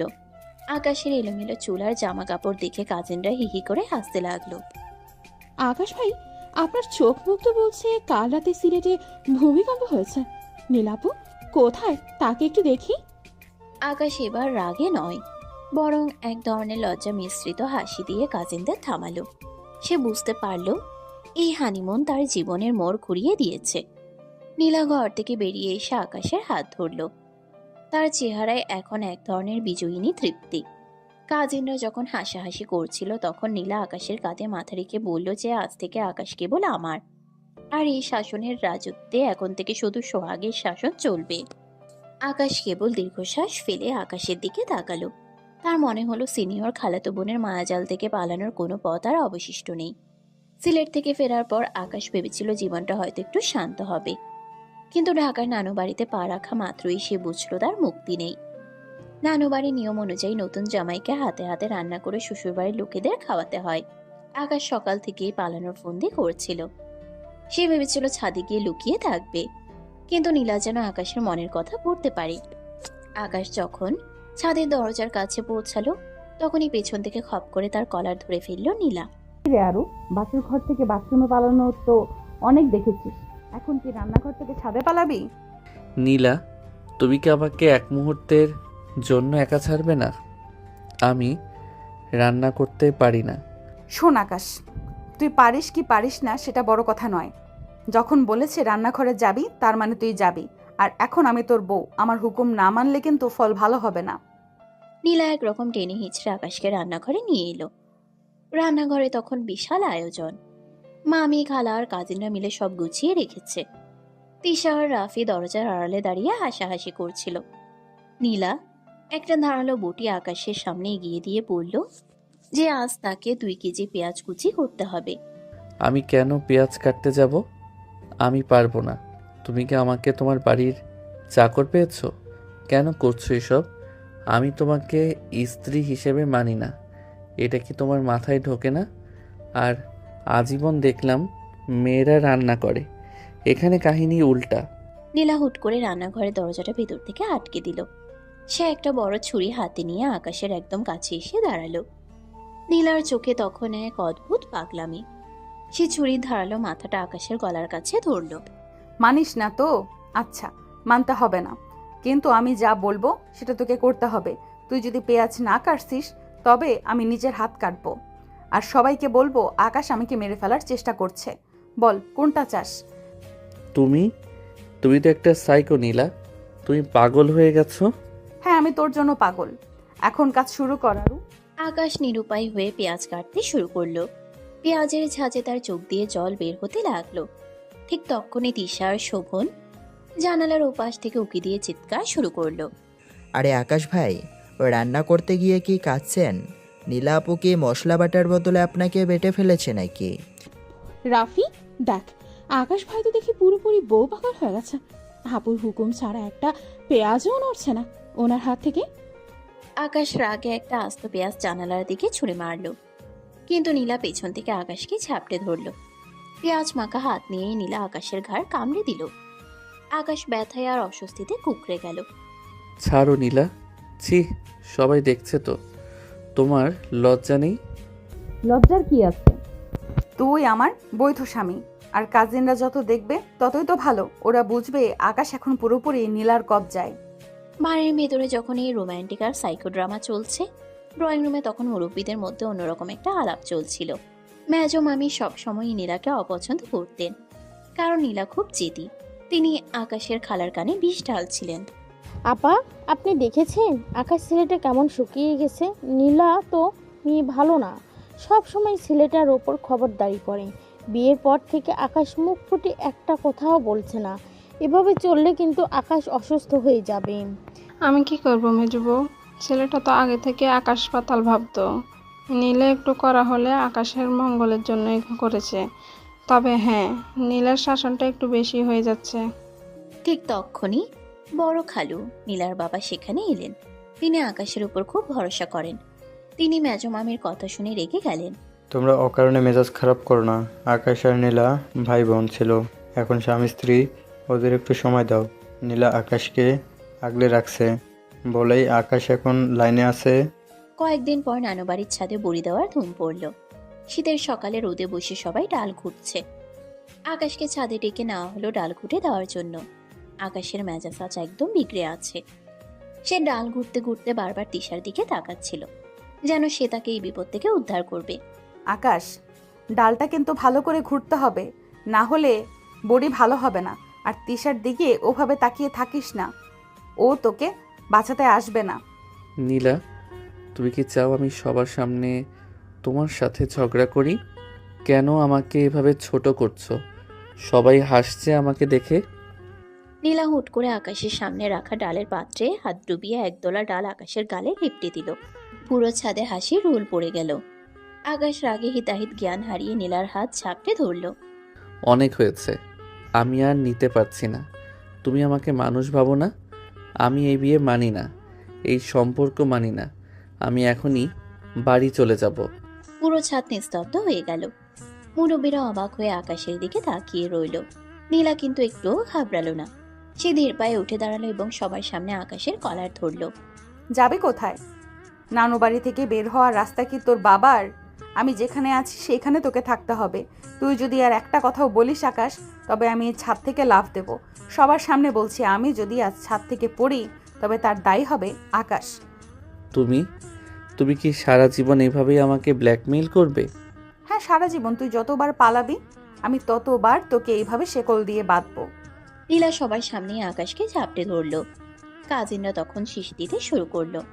নানু হাসি মুখে বললেন, না রে আকাশ, বইয়ের উপর রাগ করতে নেই। দেখ নীলা তোকে কত ভালোবাসে। আকাশ বুঝলো এই পরিবারে তার কথা কেউ শুনবে না। নীলা তার সাইকোগিরি আর পাগলামি দিয়ে পুরো পরিবারকে নিজের পক্ষে করে নিয়েছে। আকাশ কেবল নিজের ভাগ্যের উপর বিরক্তি নিয়ে আকাশের দিকে তাকিয়ে রইল। নীলা তখন আকাশের কানে কামড় দিয়ে বলল, রাতে ছাদে আসবি আকাশ, আজ চাঁদের আলোয় তোকে আমার নতুন রূপ দেখাবো। আকাশের মনে হলো এই খালাতো বোনের মায়াজাল থেকে পালানোর চেয়ে মৃত্যুই হয়তো সহজ ছিল। কিন্তু নীলা তাকে মরতেও দেবে না, আবার শান্তিতে বাঁচতেও দেবে না। এক অদ্ভুত অস্থিরতা আর দহনের মধ্য দিয়ে আকাশের দিনগুলো কাটতে লাগলো, যেখানে নীলার পাগলামি ছিল একমাত্র ধ্রুব সত্য। বাড়ির সবাই যখন গভীর ঘুমে আচ্ছন্ন, তখন পুরো নানু বাড়িটা এক রহস্যময় নিস্তব্ধতায় ডুবে গেছে। আকাশ বিছানায় এপাশ ওপাশ করছিল। নীলার সেই শেষ কথাটি তার কানে বারবার বাজছে। রাতে ছাদে আসবি আকাশ। আকাশ ঠিক করেছিল সে যাবে না। কেন যাবে? কেন সে বারবার ওই মেয়েটার হুকুম মেনে নেবে? কিন্তু তার ভেতরে এক অদ্ভুত কৌতূহল আর ভয় কাজ করছিল। নীলা যা মেয়ে, হয়তো সত্যি সত্যি ছাদ থেকে লাফিয়ে পড়ে একটা অঘটন ঘটিয়ে দেবে। আকাশ অনিচ্ছা সত্ত্বেও বিছানা ছাড়ল। পা টিপে টিপে সিঁড়ি বেয়ে ছাদের দিকে এগোতে লাগলো সে। ছাদের দরজাটা খোলাই ছিল। বাইরে পূর্ণিমার চাদর বিছানো চাঁদের আলো। উত্তরে হাওয়ায় আকাশের গায়ের পশম খাড়া হয়ে যাচ্ছে। সে দেখলো ছাদের কার্নিশে পিঠ দিয়ে দাঁড়িয়ে আছে নীলা। তার পরনে নীল শাড়িটা বাতাসে পতপত করে উঠছে। চুলে কোনো বাঁধন নেই। চাঁদের আলোয় নীলার ফর্সা মুখটা আজ মানুষের মতো লাগছে না, যেন কোনো মায়াবী ডাইনি দাঁড়িয়ে আছে। আকাশকে দেখে নীলা এক অদ্ভুত হাসি দিল। আমি জানতাম তুই আসবি। বড় আপুর হুকুম অমান্য করার ক্ষমতা তোর এখনো হয়নি আকাশ। নীলা, এই পাগলামি বন্ধ করো। অনেক রাত হয়েছে, নিচে চলো। মুরব্বীরা কেউ জেগে গেলে কেলেঙ্কারি হবে। কেলেঙ্কারি তো অনেক আগে, যেদিন তুই কবুল বলেছিস সেদিনই আমাদের জীবনের সব পথটা ছিঁড়ে গেছে। তুই আমাকে মানবি না বলেছিস না? আজ এই চাঁদের আলোয় বলতো, আমার চোখের দিকে তাকিয়ে কি তুই বলতে পারবি যে তুই আমাকে ঘৃণা করিস? নীলা আকাশের একদম সামনে এসে দাঁড়ালো। তার শরীর থেকে আসা বেলি ফুলের তেলের তীব্র ঘ্রাণ আকাশের মাথা ঝিমঝিম করে দিল। আকাশ মুখ ফিরিয়ে নিল। নীলা হুট করে আকাশের দুই হাত ধরে নিজের কোমরে জড়িয়ে নিল। আকাশ চমকে উঠে হাত সরিয়ে নিতে চাইল, কিন্তু নীলা তার নখ দিয়ে আকাশের হাতের কবজি চেপে ধরল। পালাবি না আকাশ। আজ পালাতে গেলে আমি সত্যিই কার্নিশ থেকে পা বাড়িয়ে দেব। তুই কি দেখবি আমার সাইকোগিরি কত দূর যেতে পারে। তুমি একটা পিশাচিনী নীলা। তুমি ভালোবাসা বোঝো না, তুমি শুধু দখল করতে জানো। আমি তোমাকে ঘৃণা করি। ঘৃণা করিস? ঘৃণা আর ভালোবাসার মাঝে সুতোর মতো তফাৎ আকাশ। তুই যত বেশি আমাকে ঘৃণা করবি তত বেশি আমার কথা ভাববি, আর আমি সেটাই চাই। তুই সারাক্ষণ শুধু আমার কথা ভাববি। হোক সেটা রাগে কিংবা বিরক্তিতে। নীলা হঠাৎ আকাশের শার্টের কলার ধরে তাকে দেয়ালের সাথে চেপে ধরল। আকাশের হার্টবিট তখন ড্রামের মতো বাজছে। নীলা আকাশের ঠোঁটের খুব কাছে মুখ নিয়ে এলো। তার গরম নিঃশ্বাস আকাশের নাকে লাগছে। ছোটবেলায় তুই যখন দুষ্টুমি করতিস আমি তোকে চড় মারতাম। আজ তুই অবাধ্য হচ্ছিস, আজ তোকে আমি অন্যভাবে শাস্তি দিব। নীলা কোনো সুযোগ না দিয়ে আকাশের ঠোঁটে কামড় বসিয়ে দিল। এটা চুমু ছিল না, ছিল এক ধরনের আক্রমণ। আকাশ ব্যথায় কুঁকিয়ে উঠল, কিন্তু নীলা তাকে ছাড়ল না। সে আরো শক্ত করে আকাশকে জড়িয়ে ধরল। আকাশের ভেতরে পুরুষত্ব আর ঘৃণা তখন একাকার হয়ে লড়াই করছিল। সে অনিচ্ছা সত্ত্বেও নীলার পিঠে নিজের হাত রাখল। নীলার শরীরে নমনীয়তা আর তীব্র জেদ আকাশকে এক আদিম নেশায় আচ্ছন্ন করে ফেলল। এদিকে বাড়ির নিচে মেজমামির ঘরে এখনো বাতি জ্বলছে। মেজমামি আর বড় মামি ফিসফিস করে আলোচনা করছেন। মেজমামি নীলার উপর প্রচন্ড ক্ষেপা, কারণ নীলার দাপটে বাড়ির অন্য মেয়েদের দাম কমে যাচ্ছে। আরে না ছোট বউ, নীলা তো ছোটবেলা থেকে জেদি।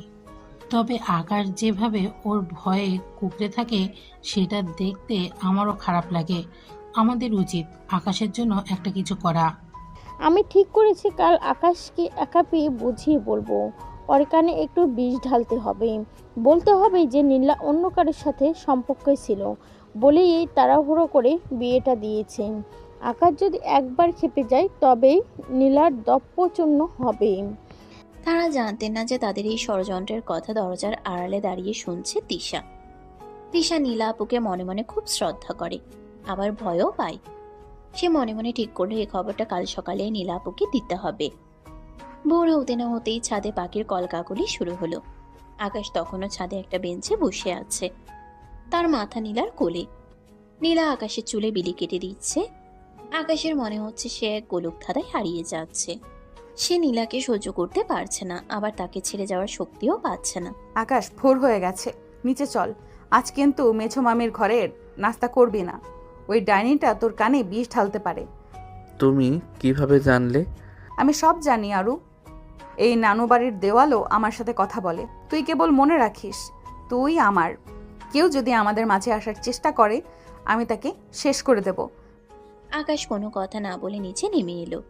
ডাইনিং টেবিলে নাস্তা খাওয়ার সময় মেজমামি আকাশকে আড়ালে ডেকে নিলেন। আকাশ বাবা, তোর সাথে একটু দরকারি কথা ছিল।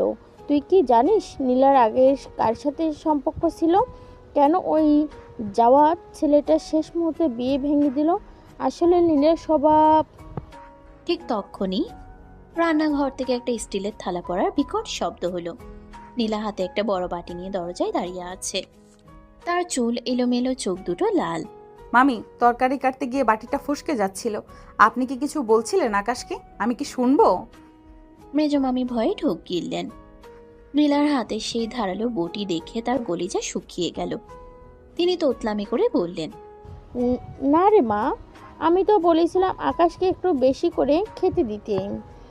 আকাশ ডাইনিং টেবিল থেকে উঠে দাঁড়ালো। সে দেখলো নীলা তার দিকে তাকিয়ে এক বিজয়ীর হাসি দিচ্ছে। আকাশের মনে হলো এ বাড়িতে নীলা কেবল তার বউ নয়, সে এক অঘোষিত সম্রাট। আর আকাশ তার চিরস্থায়ী বন্দী। কাজিনরা জানালার ওপাশ থেকে উকি দিয়ে হাসছে। নানু বাড়ির প্রতিটি কোণ যেন আকাশের এই অসহায়ত্ব উপভোগ করছে। আকাশ বুঝল, শাসনের এই শিকল ছিঁড়তে গেলে তাকে হয়তো আরো বড় কোনো ধ্বংসের দিকে যেতে হবে। মেজমামির সেই থমথমে গলার কথাগুলো আকাশের মাথায় বিষের মতো কাজ করতে শুরু করলো। যদিও নীলা বটি হাতে এসে মামিকে থামিয়ে দিয়েছিল, কিন্তু আকাশের মনে একটা খটকা ঢুকে গেল। সে ডাইনিং টেবিল থেকে উঠে নিজের ঘরে গিয়ে দরজা বন্ধ করে দিল। তার মনে হচ্ছিল এই নানু বাড়ির প্রতিটি মানুষ তাকে নিয়ে কোনো না কোনো চাল চালছে। নীলার শাসন, মেজমামের কুটিলতা আর বড় খালুর নীরবতা, সব মিলিয়ে আকাশ নিজেকে এক খাঁচাবন্দি পশুর মতো অনুভব করছিল। কিছুক্ষণ পর ঘরের দরজায় টোকা পড়ল। আকাশ জানতো এটা নীলা। সে দরজা খুলল না, কিন্তু নীলার কাছে তো সব রুমের ডুপ্লিকেট চাবি থাকে। খট করে শব্দ হলো এবং নীলা ঘরে ঢুকলো। তার হাতে এক বাটি কাটা ফল। নীলা একদম স্বাভাবিক, যেন কিছুই হয়নি। আকাশ, ফলগুলো খেয়ে নে। মেজো মামি ওই আবোল তাবোল কথা শুনে মুখ ভার করে বসে থাকিস না। জানিসই তো উনি একটু বেশি কথা বলে। মেজো মামি কি মিথ্যা বলছে নীলা? তুমি কেন জাওয়াতকে চর মেরেছিলে? কেন তোমার বিয়েটা ভেঙে গেল? তুমি কি সত্যি অন্য কারোর সাথে? নীলা বাটিটা ধপ করে টেবিলের উপর রাখলো। তার চোখের মনি স্থির হয়ে গেল। সে আকাশের একদম সামনে এসে তার শার্টের গলাটা চেপে ধরল। নীলার নখ আকাশের বুকের চামড়ায় বিঁধে যাচ্ছিল। তুই আমাকে সন্দেহ করছিস আকাশ? যে নীলা তোকে ছোটবেলা থেকে আগলে রেখেছে তাকে তুই ওই কুটিল মহিলার কথায় বিচার করছিস? যাওয়াত ছিল একটা জানোয়ার, সে আমার বাবার মান সম্মান নিয়ে খেলতে চেয়েছিল, তাই আমি তাকে শিক্ষা দিয়েছি। আর তুই তুই তো আমার নিজের, তোকে আমি ছাড়বো ভেবেছি? ছাড়বে না বলেই তো জোর করে বিয়ে করেছো। তুমি একটা সাইকো নীলা। তুমি শুধু মানুষকে নিয়ন্ত্রণ করতে পারো, ভালোবাসতে জানো না। আমি আজই এই বাড়ি ছেড়ে চলে যাব। দেখি তুমি কিভাবে আমাকে আটকাও। আকাশ আলমারি থেকে নিজের ব্যাগ বের করে জামা কাপড় ঢোকানো শুরু করলো। নীলা এক কোণে দাঁড়িয়ে স্থির হয়ে তাকে দেখছিল। তার মুখে কোনো রাগ নেই, কেবল এক অদ্ভুত শান্ত শীতলতা। আকাশ যখন ব্যাগ গুছিয়ে দরজার দিকে এগোতে চাইল, নীলা ধীর পায়ে গিয়ে দরজার সামনে দাঁড়িয়ে পড়ল। যাবি যা, তবে মনে রাখিস আকাশ, তুই যদি এই নানু বাড়ির গেট পার হোস তবে পেছনে ফিরে দেখবি এই বাড়ি থেকে আমার লাশ বের হচ্ছে। আমি আগেই বলেছি তুই ছাড়া আমার জীবনে আর কেউ নেই। তুই চলে গেলে আমি নিজেকে শেষ করে দেব, আর তার দায়ভার পড়বে তোর আর তোর মায়ের ওপর। আকাশের হাত থেকে ব্যাগটা নিচে পড়ে গেল। সে জানে এটা নীলা অনায়াসেই করতে পারে। সে একটা উন্মাদ। আকাশ ধপ করে মেঝেতে বসে পড়ল। তার চোখ দিয়ে নোনা জল গড়িয়ে পড়ল।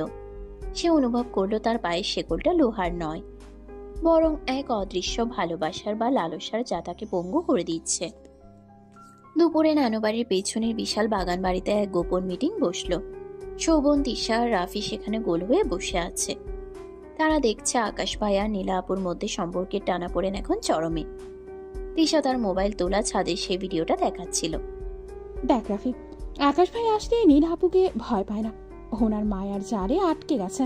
কিন্তু মেজো মামি যে বিষ ঢুকিয়েছে সেটা বের না করলে কিন্তু বড় কোনো অঘটন ঘটে যাবে। আমার একটা আইডিয়া আছে। আমরা আকাশ ভাইকে নিয়ে আজ রাতে পেছনের দিকের পাড়ে আড্ডা দেব। সেখানে আমরা এমন কিছু নাটক করব যাতে আকাশ ভাই বুঝতে পারেন নীলা আপু ওনাকে কতটা পাগলের মতো ভালোবাসে।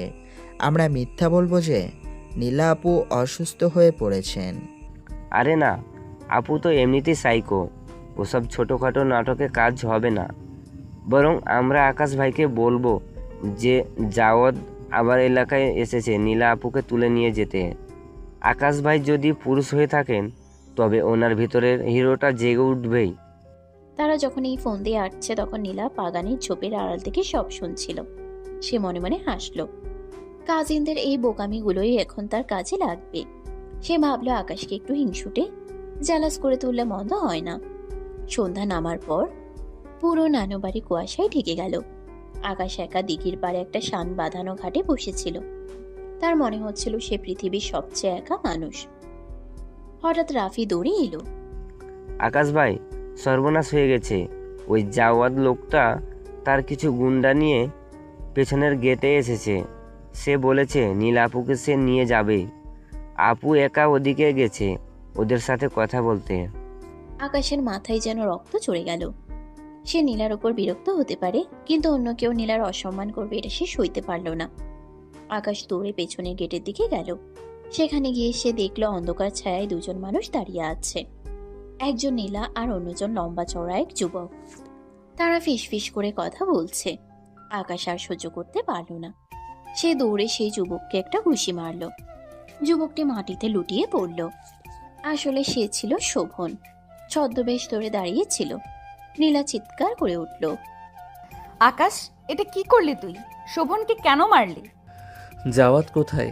সে তো তোমাকে নিতে এসেছিল। নীলা খিলখিল করে হাসতে শুরু করলো। কাজিনরা সবাই চোপের আড়াল থেকে বেরিয়ে এলো। আকাশ বুঝল সে আবারও বোকা বনেছে। তার লজ্জায় আর রাগে কান গরম হয়ে গেল। সে ফিরে যেতে চাইল, কিন্তু নীলা তার হাতটা শক্ত করে ধরল। দেখলি তো আকাশ, তুই আমাকে ঘৃণা করিস বলিস, কিন্তু অন্য কেউ আমাকে স্পর্শ করবে শুনলে তোর রক্ত গরম হয়ে যায়। এটাকে কি বলে জানিস? এটাকে অধিকার বলে। তুই আমাকে নিজের বলে মনে করিস বলেই তোর এত রাগ। কাজিনরা হাসতে হাসতে বাড়ির দিকে চলে গেল। দিঘির পাড়ে তখন আকাশ আর নীলা একা। চাঁদের আলো নেই, কেবল ঝিঝি পোকার ডাক। নীলা আকাশের বুকের উপর মাথা রাখলো। আকাশ, আমাকে ক্ষমা করে দে। আমি হয়তো একটু বেশি পাগলামি করি, কিন্তু আমি তোকে ছাড়া বাঁচবো না রে। জাওয়াত বা অন্য কেউ কোনো দিন আমার জীবনে ছিল না। তুই ছিলি আমার প্রথম, আর তুই থাকবি শেষ। আকাশ কোনো কথা বলল না। সে অনুভব করলো নীলার চোখের জল তার শার্ট ভিজিয়ে দিচ্ছে। সে কি সত্যিই নীলাকে ঘৃণা করে, নাকি তার এই কড়া শাসনটাই আকাশের জীবনে এক ধরনের নিরাপত্তা দিচ্ছে? আকাশ প্রথমবারের মতো নিজের ইচ্ছা নীলাকে জড়িয়ে ধরল। নীলা আকাশের ঘাড় কামড়ে দিয়ে ফিসফিস করে বলল, আজ রাতে ঘরে কোনো দরজা থাকবে না আকাশ। আজ আমি তোকে শাসন করব না, আজ আমি তোর কাছে হার মানব। আকাশের ভেতরের অনিচ্ছুক রোম্যান্স এবার এক নতুন মোড় নিল। সে নীলাকে পাজাকোলা করে তুলে নিয়ে বাড়ির দিকে হাঁটা দিল। কাজিনরা জানালার ওপাশ থেকে হাততালি দিচ্ছিল। আর আকাশ বুঝতে পারল নীলার এই সাইকোগিরি আসলে তার জীবনের সবচেয়ে বড় পাওনা। নানুবাড়ির সেই নিস্তব্ধ রাতে শুরু হলো এক নতুন অধ্যায়, যেখানে শাসন আর সোহাগ মিলেমিশে একাকার হয়ে গেল। নানুবাড়ির সেই নিস্তব্ধ রাতে নীলার বুকে মাথা রেখে আকাশ এক অদ্ভুত দোটানায় পড়ে গেল। তার যুক্তিবাদী মন বারবার বলছিল যে নীলা তার উপর অন্যায় করছে, তাকে জোর করে এই সম্পর্কে বেঁধে রেখেছে। কিন্তু তার শরীরের প্রতিটি কোষ যেন নীলার সেই কড়া শাসনের ঘ্রাণে অভ্যস্ত হয়ে গেছে। আকাশ বুঝতে পারছিল নীলা যখন তাকে ধমক দেয় বা কলার চেপে ধরে, তখন সে যতটা না বিরক্ত হয় তার চেয়ে বেশি এক ধরনের শিহরণ অনুভব করে। কিন্তু আকাশ বড় জেদি। সে নিজের এই দুর্বলতা নীলার সামনে কিছুতেই প্রকাশ করবে না। সে চায় নীলা ভাবুক আকাশ এখনো তাকে ঘৃণা করে। এই লুকোচুরি খেলাটাই যেন আকাশের কাছে এখন এক ধরনের নেশা হয়ে দাঁড়িয়েছে। পরদিন সকালে আকাশ যখন ঘুম থেকে উঠল, তখন জানালার ফাঁক দিয়ে আসা রোদের ঝিলিক তার মুখে পড়ছিল। সে দেখল নীলা নেই। বালিশের পাশে একটা ছোট চিরকুট পড়ে আছে। আরু, নিচে আয়, নানু তোকে ডাকছে। আর শোন, আজ কিন্তু দাড়ি কামাবি, খুব খোঁচা লাগছে। আকাশ চিরকুটটা পরে দাঁত দিয়ে নিচের ঠোঁট কামড়ালো। মেয়েটা ঘুমের ঘোরেও তার খুঁত বের করতে ছাড়ে না। আকাশ নিচে নেমে দেখলো ডাইনিং টেবিলে এক বিশাল কাণ্ড। নানু বাড়ির সব কাজিনরা মিলে আকাশকে ঘিরে ধরলো। শোভন আর রাফি আকাশের কাঁধে হাত দিয়ে একপাশে সরিয়ে নিয়ে গেল। আকাশ ভাই, কাল রাতে দিঘির পাড়ে যে হিরোগিরি দেখালেন, তার জন্য তো আপনাকে একটা মেডেল দেওয়া উচিত। নীলা আপু তো আজ সকাল থেকে খুশিতে ডগমগ করছে। কিন্তু ভাই, একটা কথা গোপন রাখবেন না। কাল রাতে কি সত্যি কোনো অঘটন ঘটেছে? আপুর গলার কাছে একটা লাল দাগ দেখলাম। ওটা কি মশার কামড় নাকি অন্য কিছু? আকাশের কান গলা লাল হয়ে গেল। সে তোতলামি করে বলল, তোরা তোরা সবসময় আজে বাজে চিন্তা করিস কেন? ওটা হয়তো মশা কামড়েছে। যা এখান থেকে। তিশা দূর থেকে ক্যামেরা তাক করে হাসছে। তিশা জানে আকাশ ভাই এখন ধরা পড়ে গেছে। দুপুরের দিকে বাড়ির সব কাজিনরা মিলে পুকুরে গোসল করতে নামলো। আকাশ পুকুর ঘাটে বসে পা ভেজাচ্ছিল। সে নামতে চাইছিল না, কারণ সে জানে কাজিনরা তাকে নিয়ে ঠাট্টা করবে। ঠিক তখনই নীলা এক কলস পানি নিয়ে ঘাটে এলো। তার পরনে একটা বাসন্তী রঙের সুতি শাড়ি, ভেজা চুলে বেলিফুল গোচা। কিরে আরু, তুই কি এখনো ছোট বাবু আছিস যে খাটে বসে পা ভেজাবি? আয় পুকুরে নাম। সাঁতার কাটলে তোর শরীরটা একটু শক্ত হবে। আমি নামবো না নীলা, পানি খুব ঠান্ডা। আর তাছাড়া কাজিনরা এখানে খুব শোরগোল করছে। ও আচ্ছা, তুই নামবি না? দাঁড়া, তোকে নামানোর ব্যবস্থা করছি। নীলা হঠাৎ কলসের সবটুকু পানি আকাশের গায়ের উপর ঢেলে দিল। আকাশ পুরো ভিজে গেল। সে রেগে গিয়ে উঠে দাঁড়াতেই নীলা তাকে এক ধাক্কা দিয়ে পুকুরের গভীর পানিতে ফেলে দিল। আকাশ হাবুডুবু খেতে খেতে ভেসে উঠল। কাজিনরা হাসিতে ফেটে পড়ল। নীলা, এটা একদম ঠিক হলো না। আমি তোমাকে ছাড়বো না। নীলা শাড়িটা কোমরে গুজে পুকুরে লাফ দিয়ে বলে, ধর দেখি আমাকে, দেখি আকাশ আজ তার বউকে ধরতে পারে কিনা। শুরু হলো পুকুরের মধ্যে এক অদ্ভুত লুকোচুরি। আকাশ সাঁতরাচ্ছিল নীলাকে ধরার জন্য, আর নীলা ডুব দিয়ে বারবার অন্যদিক দিয়ে ভেসে উঠছিল। এক পর্যায়ে আকাশ পানি নিচে নীলার পা চেপে ধরল। নীলা ডাল সামলাতে না পেরে আকাশের উপর আছড়ে পড়ল। পানির নিচে আকাশের শক্ত হাত নীলার কোমর জড়িয়ে ধরল। কিছুক্ষণ দুজনই চুপ। জলের নিচে এক তীব্র নীরবতা, যেখানে কেবল দুজনের নিঃশ্বাস আর হৃদস্পন্দন শোনা যাচ্ছিল। আকাশ অনুভব করলো নীলা তার বাহুবন্দী হয়ে কাঁপছে। আকাশ ফিসফিস করে নীলার কানের কাছে, এখন পালাবে কোথায়? এখন তো আমি তোমাকে ধরে ফেলেছি। তুই তো আমাকে অনেক আগেই ধরে ফেলেছিস আকাশ, কিন্তু স্বীকার করিস না যে তুই আমার মায়ায় পড়ে গেছিস। আকাশ কিছু বলল না। পুকুর থেকে উঠে সবাই যখন বিকেলে নাস্তা খেতে বসলো, তখন বাড়ির বড় খালা আর মেজো মামি এক কোনায় বসে নীলা আর আকাশকে দেখছিলেন। আকাশ বগুড়াসে মুড়ি মাখা খাচ্ছিল, আর নীলা তার প্লেটে বারবার ধনেপাতার চাটনি দিয়ে দিচ্ছিল। দেখেছো বড়বাবু, আকাশকে কেমন বশ করে ফেলেছে মেয়েটা। ছেলেটা এখন নিজের প্লেট থেকেও না খেয়ে নীলার দিকে তাকিয়ে থাকে। আমার তো এখনো সন্দেহ হয় নীলা কোনো জাদু জানে। ওটা জাদু না মেজুবো, ওটা হলো ভালোবাসা। আকাশ ছোটবেলা থেকে নীলার বাধ্য ছিল, এখন সেটা অন্য রূপ নিয়েছে। তবে আকাশ ছেলেটা খুব বড় বড় কথা বললো, নীলার ছায়া ছাড়া ও এক পাও চলতে পারে না। আকাশ শুনতে পাচ্ছিল তাদের কথা। সে মনে মনে ভাবল, খালা কি সত্যিই তাকে চিনে ফেলেছে? সে কি সত্যি নীলার ছায়া ছাড়া অচল? আকাশ বিরক্তি দেখানোর জন্য নীলার দেওয়া চাটনিটা দূরে সরিয়ে দিল। নীলা, তুমি কেন বারবার আমাকে এটা দিচ্ছ? আমি বলেছি না আমি চাটনি পছন্দ করি না। পছন্দ করিস না? কাল রাতে তো অন্য কথা বললি, আজ সবার সামনে বড় কথা বলছিস। খেয়ে নে আরু, না হলে রাতে ঘরে গিয়ে কিন্তু এটার বিচার হবে। আকাশ মুখ নিচু করে চাটনি দিয়ে মুড়ি খেতে লাগলো। কাজিনরা শেষ দিতে শুরু করলো। রাফি বলল, আকাশ ভাই, শাসনের চাটনি কি খুব মিষ্টি? সন্ধ্যা হতেই উত্তর দিক থেকে মেঘ জমতে শুরু করলো। কিছুক্ষণের মধ্যেই শুরু হলো কাল বৈশাখী ঝড়। নানুবাড়ির জানালার পাল্লাগুলো খটখট শব্দে আছড়ে পড়ছিল। আকাশ জানালার কাছে গিয়ে দাঁড়িয়েছিল। সে দেখছিল বাতাসের তাণ্ডব। হঠাৎ পেছন থেকে নীলা এসে তার কোমর জড়িয়ে ধরল। আকাশ, জানলাটা বন্ধ কর, ধুলো আসছে। আর তোর কি ভয় লাগছে না? ভয় কেন লাগবে? ঝড় তো সাময়িক। কিন্তু আমার খুব ভয় লাগছে আরু। মনে হচ্ছে এই ঝড়ে আমি তোকে হারিয়ে ফেলবো। তুই কি কোনো দিন আমাকে সত্যি সত্যি ছেড়ে যাবি? আকাশের হৃদয়ে এক তীব্র মোচড় দিল। সে জানতো নীলা তাকে কতটা পাগলের মতো ভালোবাসে। সে ধীরে ধীরে ঘুরে দাঁড়ালো এবং নীলার মুখটা দুই হাতের আঁচড়ায় তুলে নিল। অন্ধকারের মধ্যে নীলার চোখ দুটো জ্বলজ্বল করছিল। তুমি কি মনে করো আমি এতই দুর্বল যে তোমাকে ছেড়ে যেতে পারবো? তুমি তো আমার রক্তের সাথে মিশে গেছো নীলা। কিন্তু মনে রেখো, আমি তোমাকে এখনো বউ হিসেবে মানি না। নীলা হেসে ফেলে আকাশের ঠোঁটে একটা হালকা কামড় দিয়ে বলে, মানতে হবে না। তুই এভাবেই আমাকে ঘৃণা করে যা, আর আমি এভাবেই তোকে শাসন করে যাব। দেখি কার জেদ যেতে। জানালার বাইরে বাতাসে শস্য শব্দ আর বৃষ্টির গর্জন তখন চরমে। নানুবাড়ির পুরনো কাঠের জানালার পাল্লাগুলো এমনভাবে কাঁপছিল যেন কোনো অদৃশ্য শক্তি ঘরে ঢোকার চেষ্টা করছে। ঝড়ের কারণে বিদ্যুৎ চলে গেছে অনেক আগেই। ঘরের ভেতরে কেবল লণ্ঠনের ম্লান শিখাটা কাঁপছিল। আকাশ জানালার ছিটকিনিটা আটকে দিয়ে পেছনে ফিরতেই দেখল নীলা সেখানে স্থির হয়ে দাঁড়িয়ে আছে।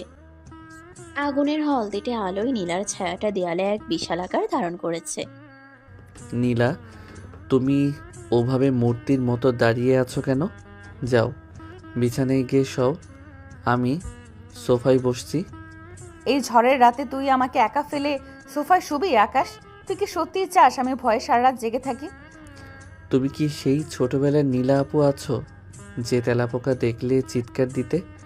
আমি জানি তুমি ভয় পাও না, তুমি শুধু আমাকে জ্বালানোর নতুন বাহানা খুঁজছো। নীলা কোনো কথা বলল না। সে আকাশের একদম সামনে এসে তার ভেজা শাড়ির উপর হাত রাখলো।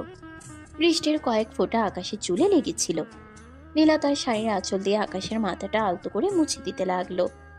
এই মমতাময়ী রূপটা আকাশের খুব চেনা, কিন্তু আজ এতে এক ধরনের অধিকারবোধ মিশে আছে যা তাকে অস্থির করে তুলল। আমি তেলাপোকা ভয় পাই না আকাশ, কিন্তু তোকে হারানোর ভয় পাই। তুই যখন আমার থেকে দূরে থাকিস তখন আমার মনে হয় আমার নিঃশ্বাস বন্ধ হয়ে আসছে। তুই কেন বুঝিস না আরু?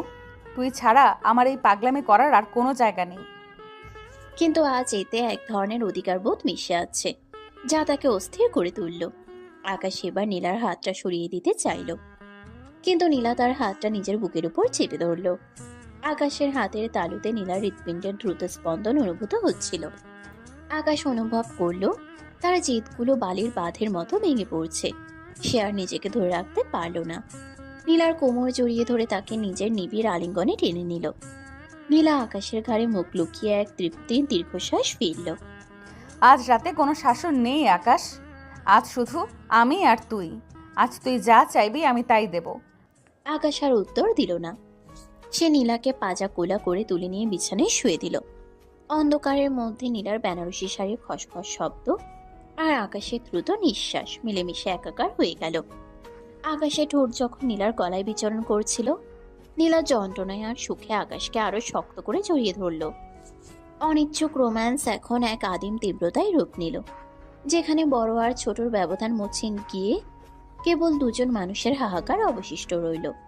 ভোরের আলো ফোটার আগেই ঝিরিঝিরি বৃষ্টি শুরু হয়েছে। আকাশ যখন ঘুম থেকে উঠল, সে দেখল নীলা তার বাহুবন্দী হয়ে গভীর ঘুমে আচ্ছন্ন।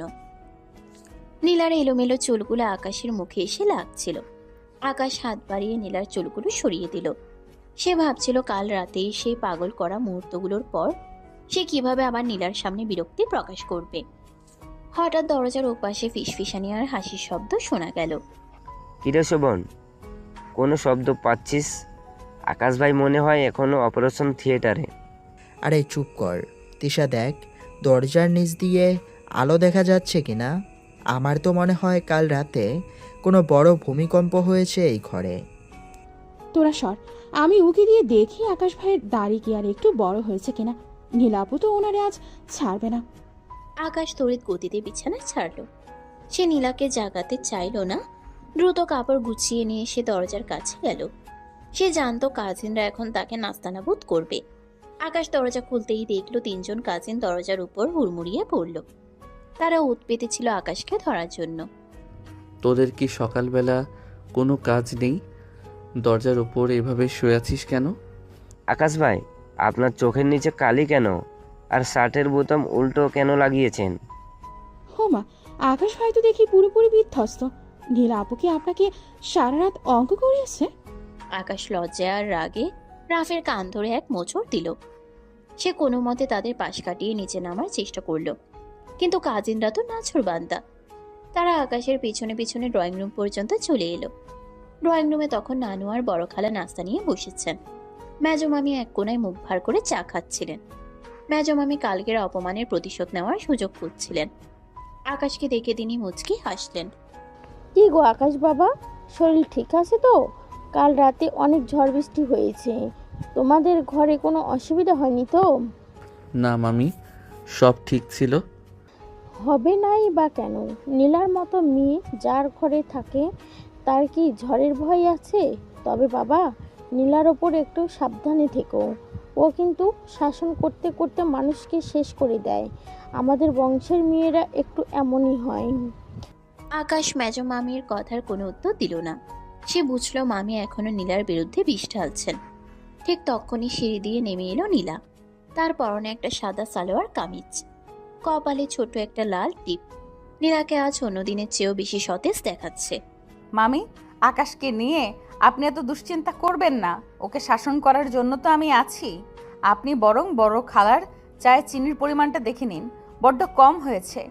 নীলার এই তাৎক্ষণিক পাল্টা জবাবে মেজো মামি একদম চুপসে গেলেন। নীলা আকাশের পাশে গিয়ে বসলো এবং সবার সামনেই আকাশের হাতটা টেবিলের উপর নিজের হাতের নিচে চাপা দিল। আকাশ হাত সরিয়ে নিতে চাইল, কিন্তু নীলা তার নখ দিয়ে আকাশের হাতের পাতায় ছোট একটা চিমটি কাটলো। আজ বিকেলে আমরা দিঘির ওপারে মেলা দেখতে যাব। আর শোন আরু, মেলায় কিন্তু আমার হাত একবারও ছাড়বি না। ছাড়লে ওখানে কান ধরে উদ্বোস করাবো, মনে রাখিস। বিকেলের মায়াবী আলোয় আকাশ আর নীলা গ্রামের মেলায় গেল। সাথে ছিল কাজিনদের বিশাল দল। মেলা মানেই ধুলোবালি, মাটির পুতুল আর নাগরদোলার হট্টগোল। আকাশ চাইছিল কাজিনদের সাথে মিশে গিয়ে নীলার থেকে দূরে থাকতে, কিন্তু নীলা তাকে এক মুহূর্তের জন্য আড়াল হতে দিচ্ছিল না।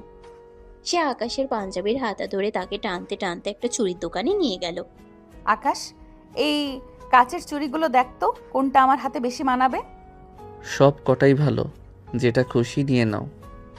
তুই বলবি কোনটা ভালো, না বললে আমি এখানে কান্নাকাটি শুরু করবো আর সবাইকে বলবো তুই আমাকে মারধর করেছিস। আকাশ জানে নীলা এটা করতে পারে। সে নিরুপায় হয়ে একজোড়া নীল রঙের চুড়ি বেছে দিল। নীলা খুশি হয়ে আকাশের দিকে হাত বাড়িয়ে দিল। পরিয়ে দে, কাজিনরা দেখছে, পরিয়ে দে বলছি। কাজিনরা তখন গোল হয়ে দাঁড়িয়ে হাততালি দিচ্ছে। আকাশ কাঁপা কাঁপা হাতে নীলার ফর্সা কবজিতে চুড়িগুলো পরিয়ে দিতে লাগলো। কাচের চুড়ির রিনিচিনির শব্দ আর নীলার হাসিমাখা মুখ দেখে আকাশের মনে হলো এই পাগলি মেয়েটার জন্য সে পুরো পৃথিবীর কাছে হাসির পাত্র হতেও রাজি। আকাশ ভাই, এটা হলো শাসনের চুরি। আপনি আজ আজীবন এই চুরির ভাবতে বন্দী হয়ে গেলেন। মেলা শেষে ফেরার পথে আকাশ আর নীলা একটু পিছিয়ে পড়ল। কাজিনরা সামনে দৌড়ে চলে গেছে ফুচকা খাওয়ার জন্য। গ্রামের নির্জন মেঠো পথে অন্ধকার নেমে এসেছে। আকাশ হঠাৎ দাঁড়িয়ে পড়ল। সে নীলার হাতটা নিজের হাতের ভেতর নিল। নীলা, তুমি কি জানো তুমি আমার জীবনটা কতটা ওলটপালট করে দিয়েছো? আমি তোমাকে মানতে চাই না, কিন্তু তুমি আমাকে সুযোগই দাও না। সুযোগ তোকে আমি কোনোদিনও দেব না আরু। তুই আমার জেদ, তুই আমার শাসন, আর তুই আমার একমাত্র ভালোবাসা। আকাশ কোনো কথা বলল না। সে অনুভব করলো নীলার চুরি পরা হাতের ছোঁয়া তার হৃদয়ের এক গভীর প্রশান্তি এনে দিচ্ছে। সে কি সত্যি নীলাকে ঘৃণা করে, নাকি এই শাসনের আবরণে ঢাকা ভালোবাসাটাই তার জীবনে ধ্রুব সত্য? আকাশ নীলার কপালে একটা দীর্ঘ চুম্বন এঁকে দিল। কাজিনরা দূর থেকে শীষ দিচ্ছিল, কিন্তু আকাশের তাতে আজ আর কিছু যায় আসে না। নানু বাড়ির প্রতিটি ধূলিকণার সাক্ষী রইল এই অসম অথচ তীব্র প্রেমের, যা কেবল আকাশ আর নীলার মাঝেই সীমাবদ্ধ। তারা এক নতুন ভবিষ্যতের দিকে হেঁটে চলল, যেখানে নীলার শাসনই হবে আকাশের একমাত্র ঠিকানা। নানু বাড়ির সেই মায়াবী দিনগুলো যেন স্বপ্নের মতো কেটে যাচ্ছিল, কিন্তু প্রতিটি ছুটিরই একটা শেষ থাকে। আকাশ আর নীলার এবার শহরে ফেরার সময় হলো।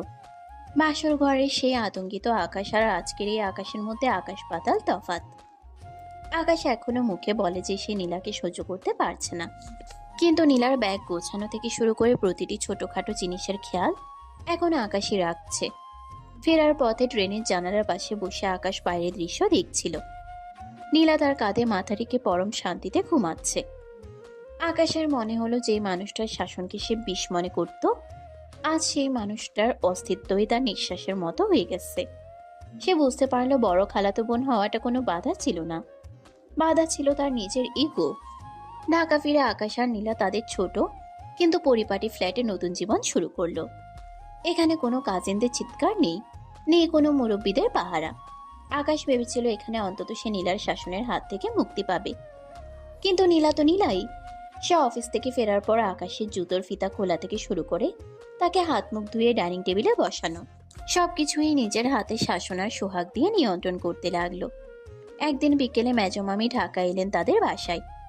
মেজমামি এখনো হাল ছাড়েননি। তিনি আকাশের সাথে একা কথা বলার সুযোগ খুঁজছিলেন। নীলা যখন রান্নাঘরে চা বানাতে গেল, মামি আকাশের পাশে এসে ফিসফিস করে বললেন, আকাশ বাবা, তুই কি এখনো এই মেয়ের তর্জনী হেলানি চলছিস? দেখ, পাড়া প্রতিবেশীরা হাসাহাসি করে যে আকাশ তার বইয়ের আঁচলে বাঁধা। তুই কি চাস না নিজের একটু স্বাধীনতা থাকুক? আমি তোকে একটা ভালো উকিলের ঠিকানা দিতে পারি এই অসম বিয়ে থেকে মুক্তি পাওয়ার জন্য।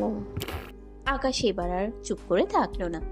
সে চায়ের কাপটা টেবিলের উপর সজোরে রাখলো। আকাশের চোখে এক অদ্ভুত দৃঢ়তা। মামি, আপনি হয়তো ভুল করছেন। আমি নীলার আঁচলে বাধা নই, আমি ওর ভালোবাসায় বাধা। আর আপনি যে স্বাধীনতার কথা বলছেন, নীলার শাসনের চেয়ে বড় স্বাধীনতা আমার কাছে আর কিছু নেই। ও আমাকে শাসন করে বলেই আমি আজ গুছিয়ে চলতে পারছি। আপনারা দয়া করে আমাদের জীবনে বিষ ঢালবেন না। নীলা দরজার আড়ালে দাঁড়িয়ে সব শুনছিল। তার চোখে আনন্দ আর জয়ের জল টলমল করছিল। সে ট্রে হাতে ঘরে ঢুকলো এবং মেজমামির সামনে এক মিষ্টির প্লেট ধরলো। মামি, মিষ্টিটা খেয়ে মুখ মিষ্টি করুন। আকাশের কান ভারী করে লাভ নেই, কারণ ও জানে বড় আপুর হুকুম অমান্য করলে কপালে কি জোটে, তাই না আরু? মেজমামি লজ্জায় আর রাগে দ্রুত চা শেষ করে বিদায় নিলেন। তিনি বুঝলেন এই দুর্ভেদ্য দুর্গে ভাঙন ধরানো আর সম্ভব নয়।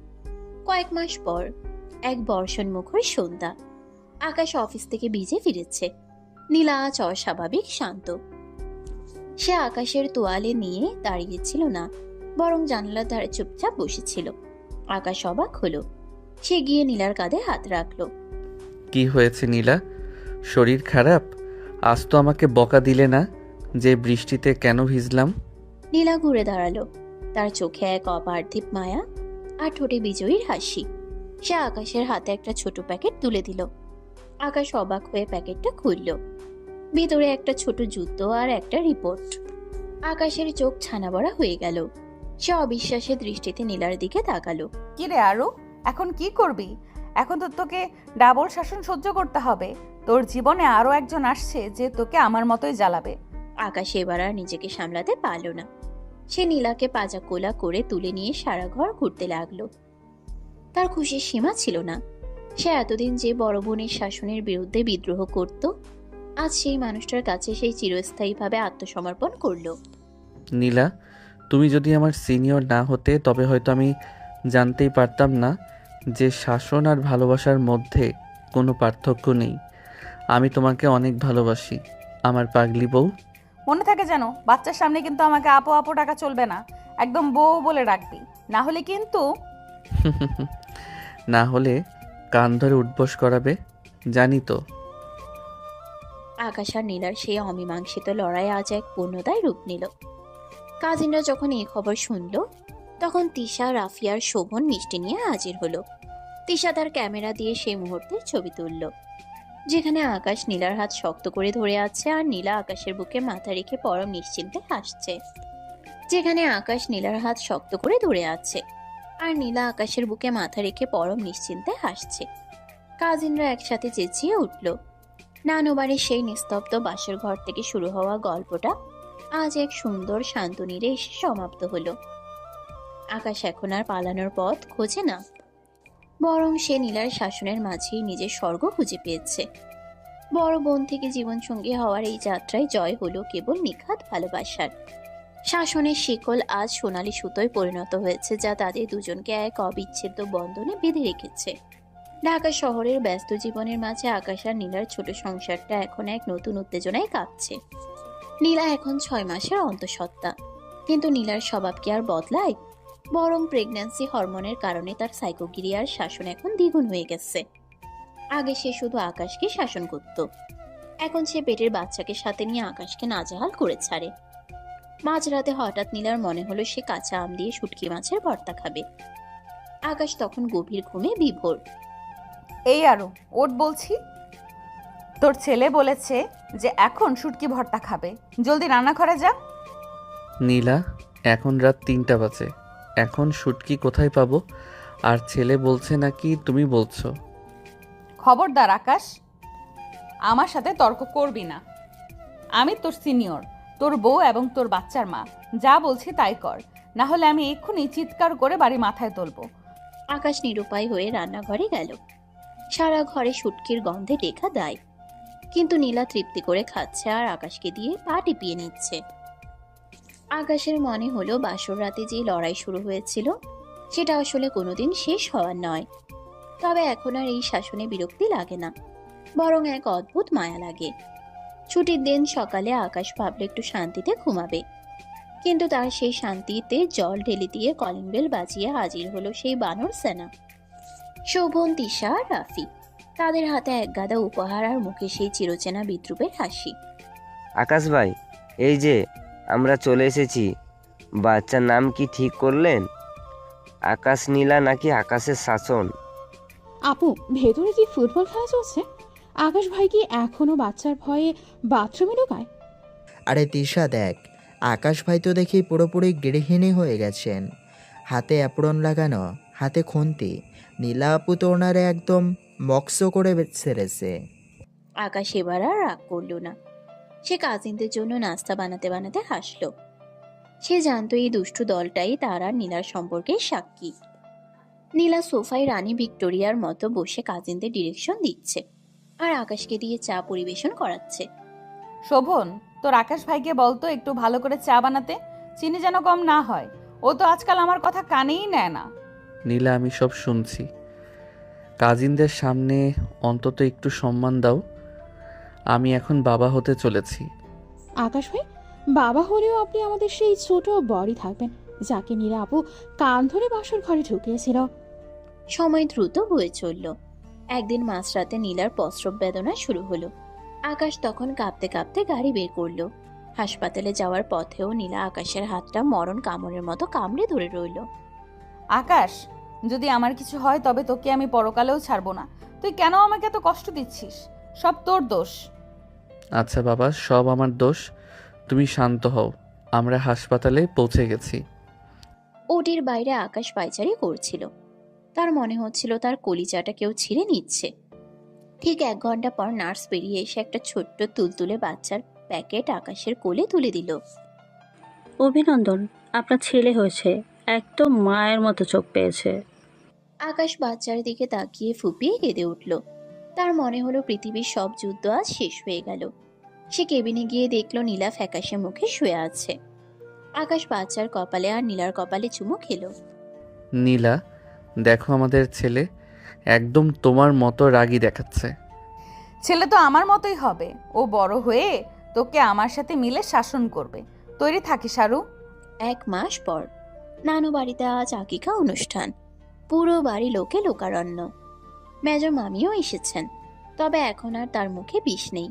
তিনি এখন আকাশের ছেলের জন্য জামা সেলাই করছেন। আকাশ তার ছেলেকে কোলে নিয়ে বাগানে হাঁটছিল। আকাশ, রোদে যেও না, বাচ্চার ঠান্ডা লাগবে। আর শোনো, বাচ্চার ডায়পারটা চট করে বদলে দাও তো। দেখলি তোরা, আমার উপর শাসনের লাঠিটা এখন 2 গুণ হয়ে গেল।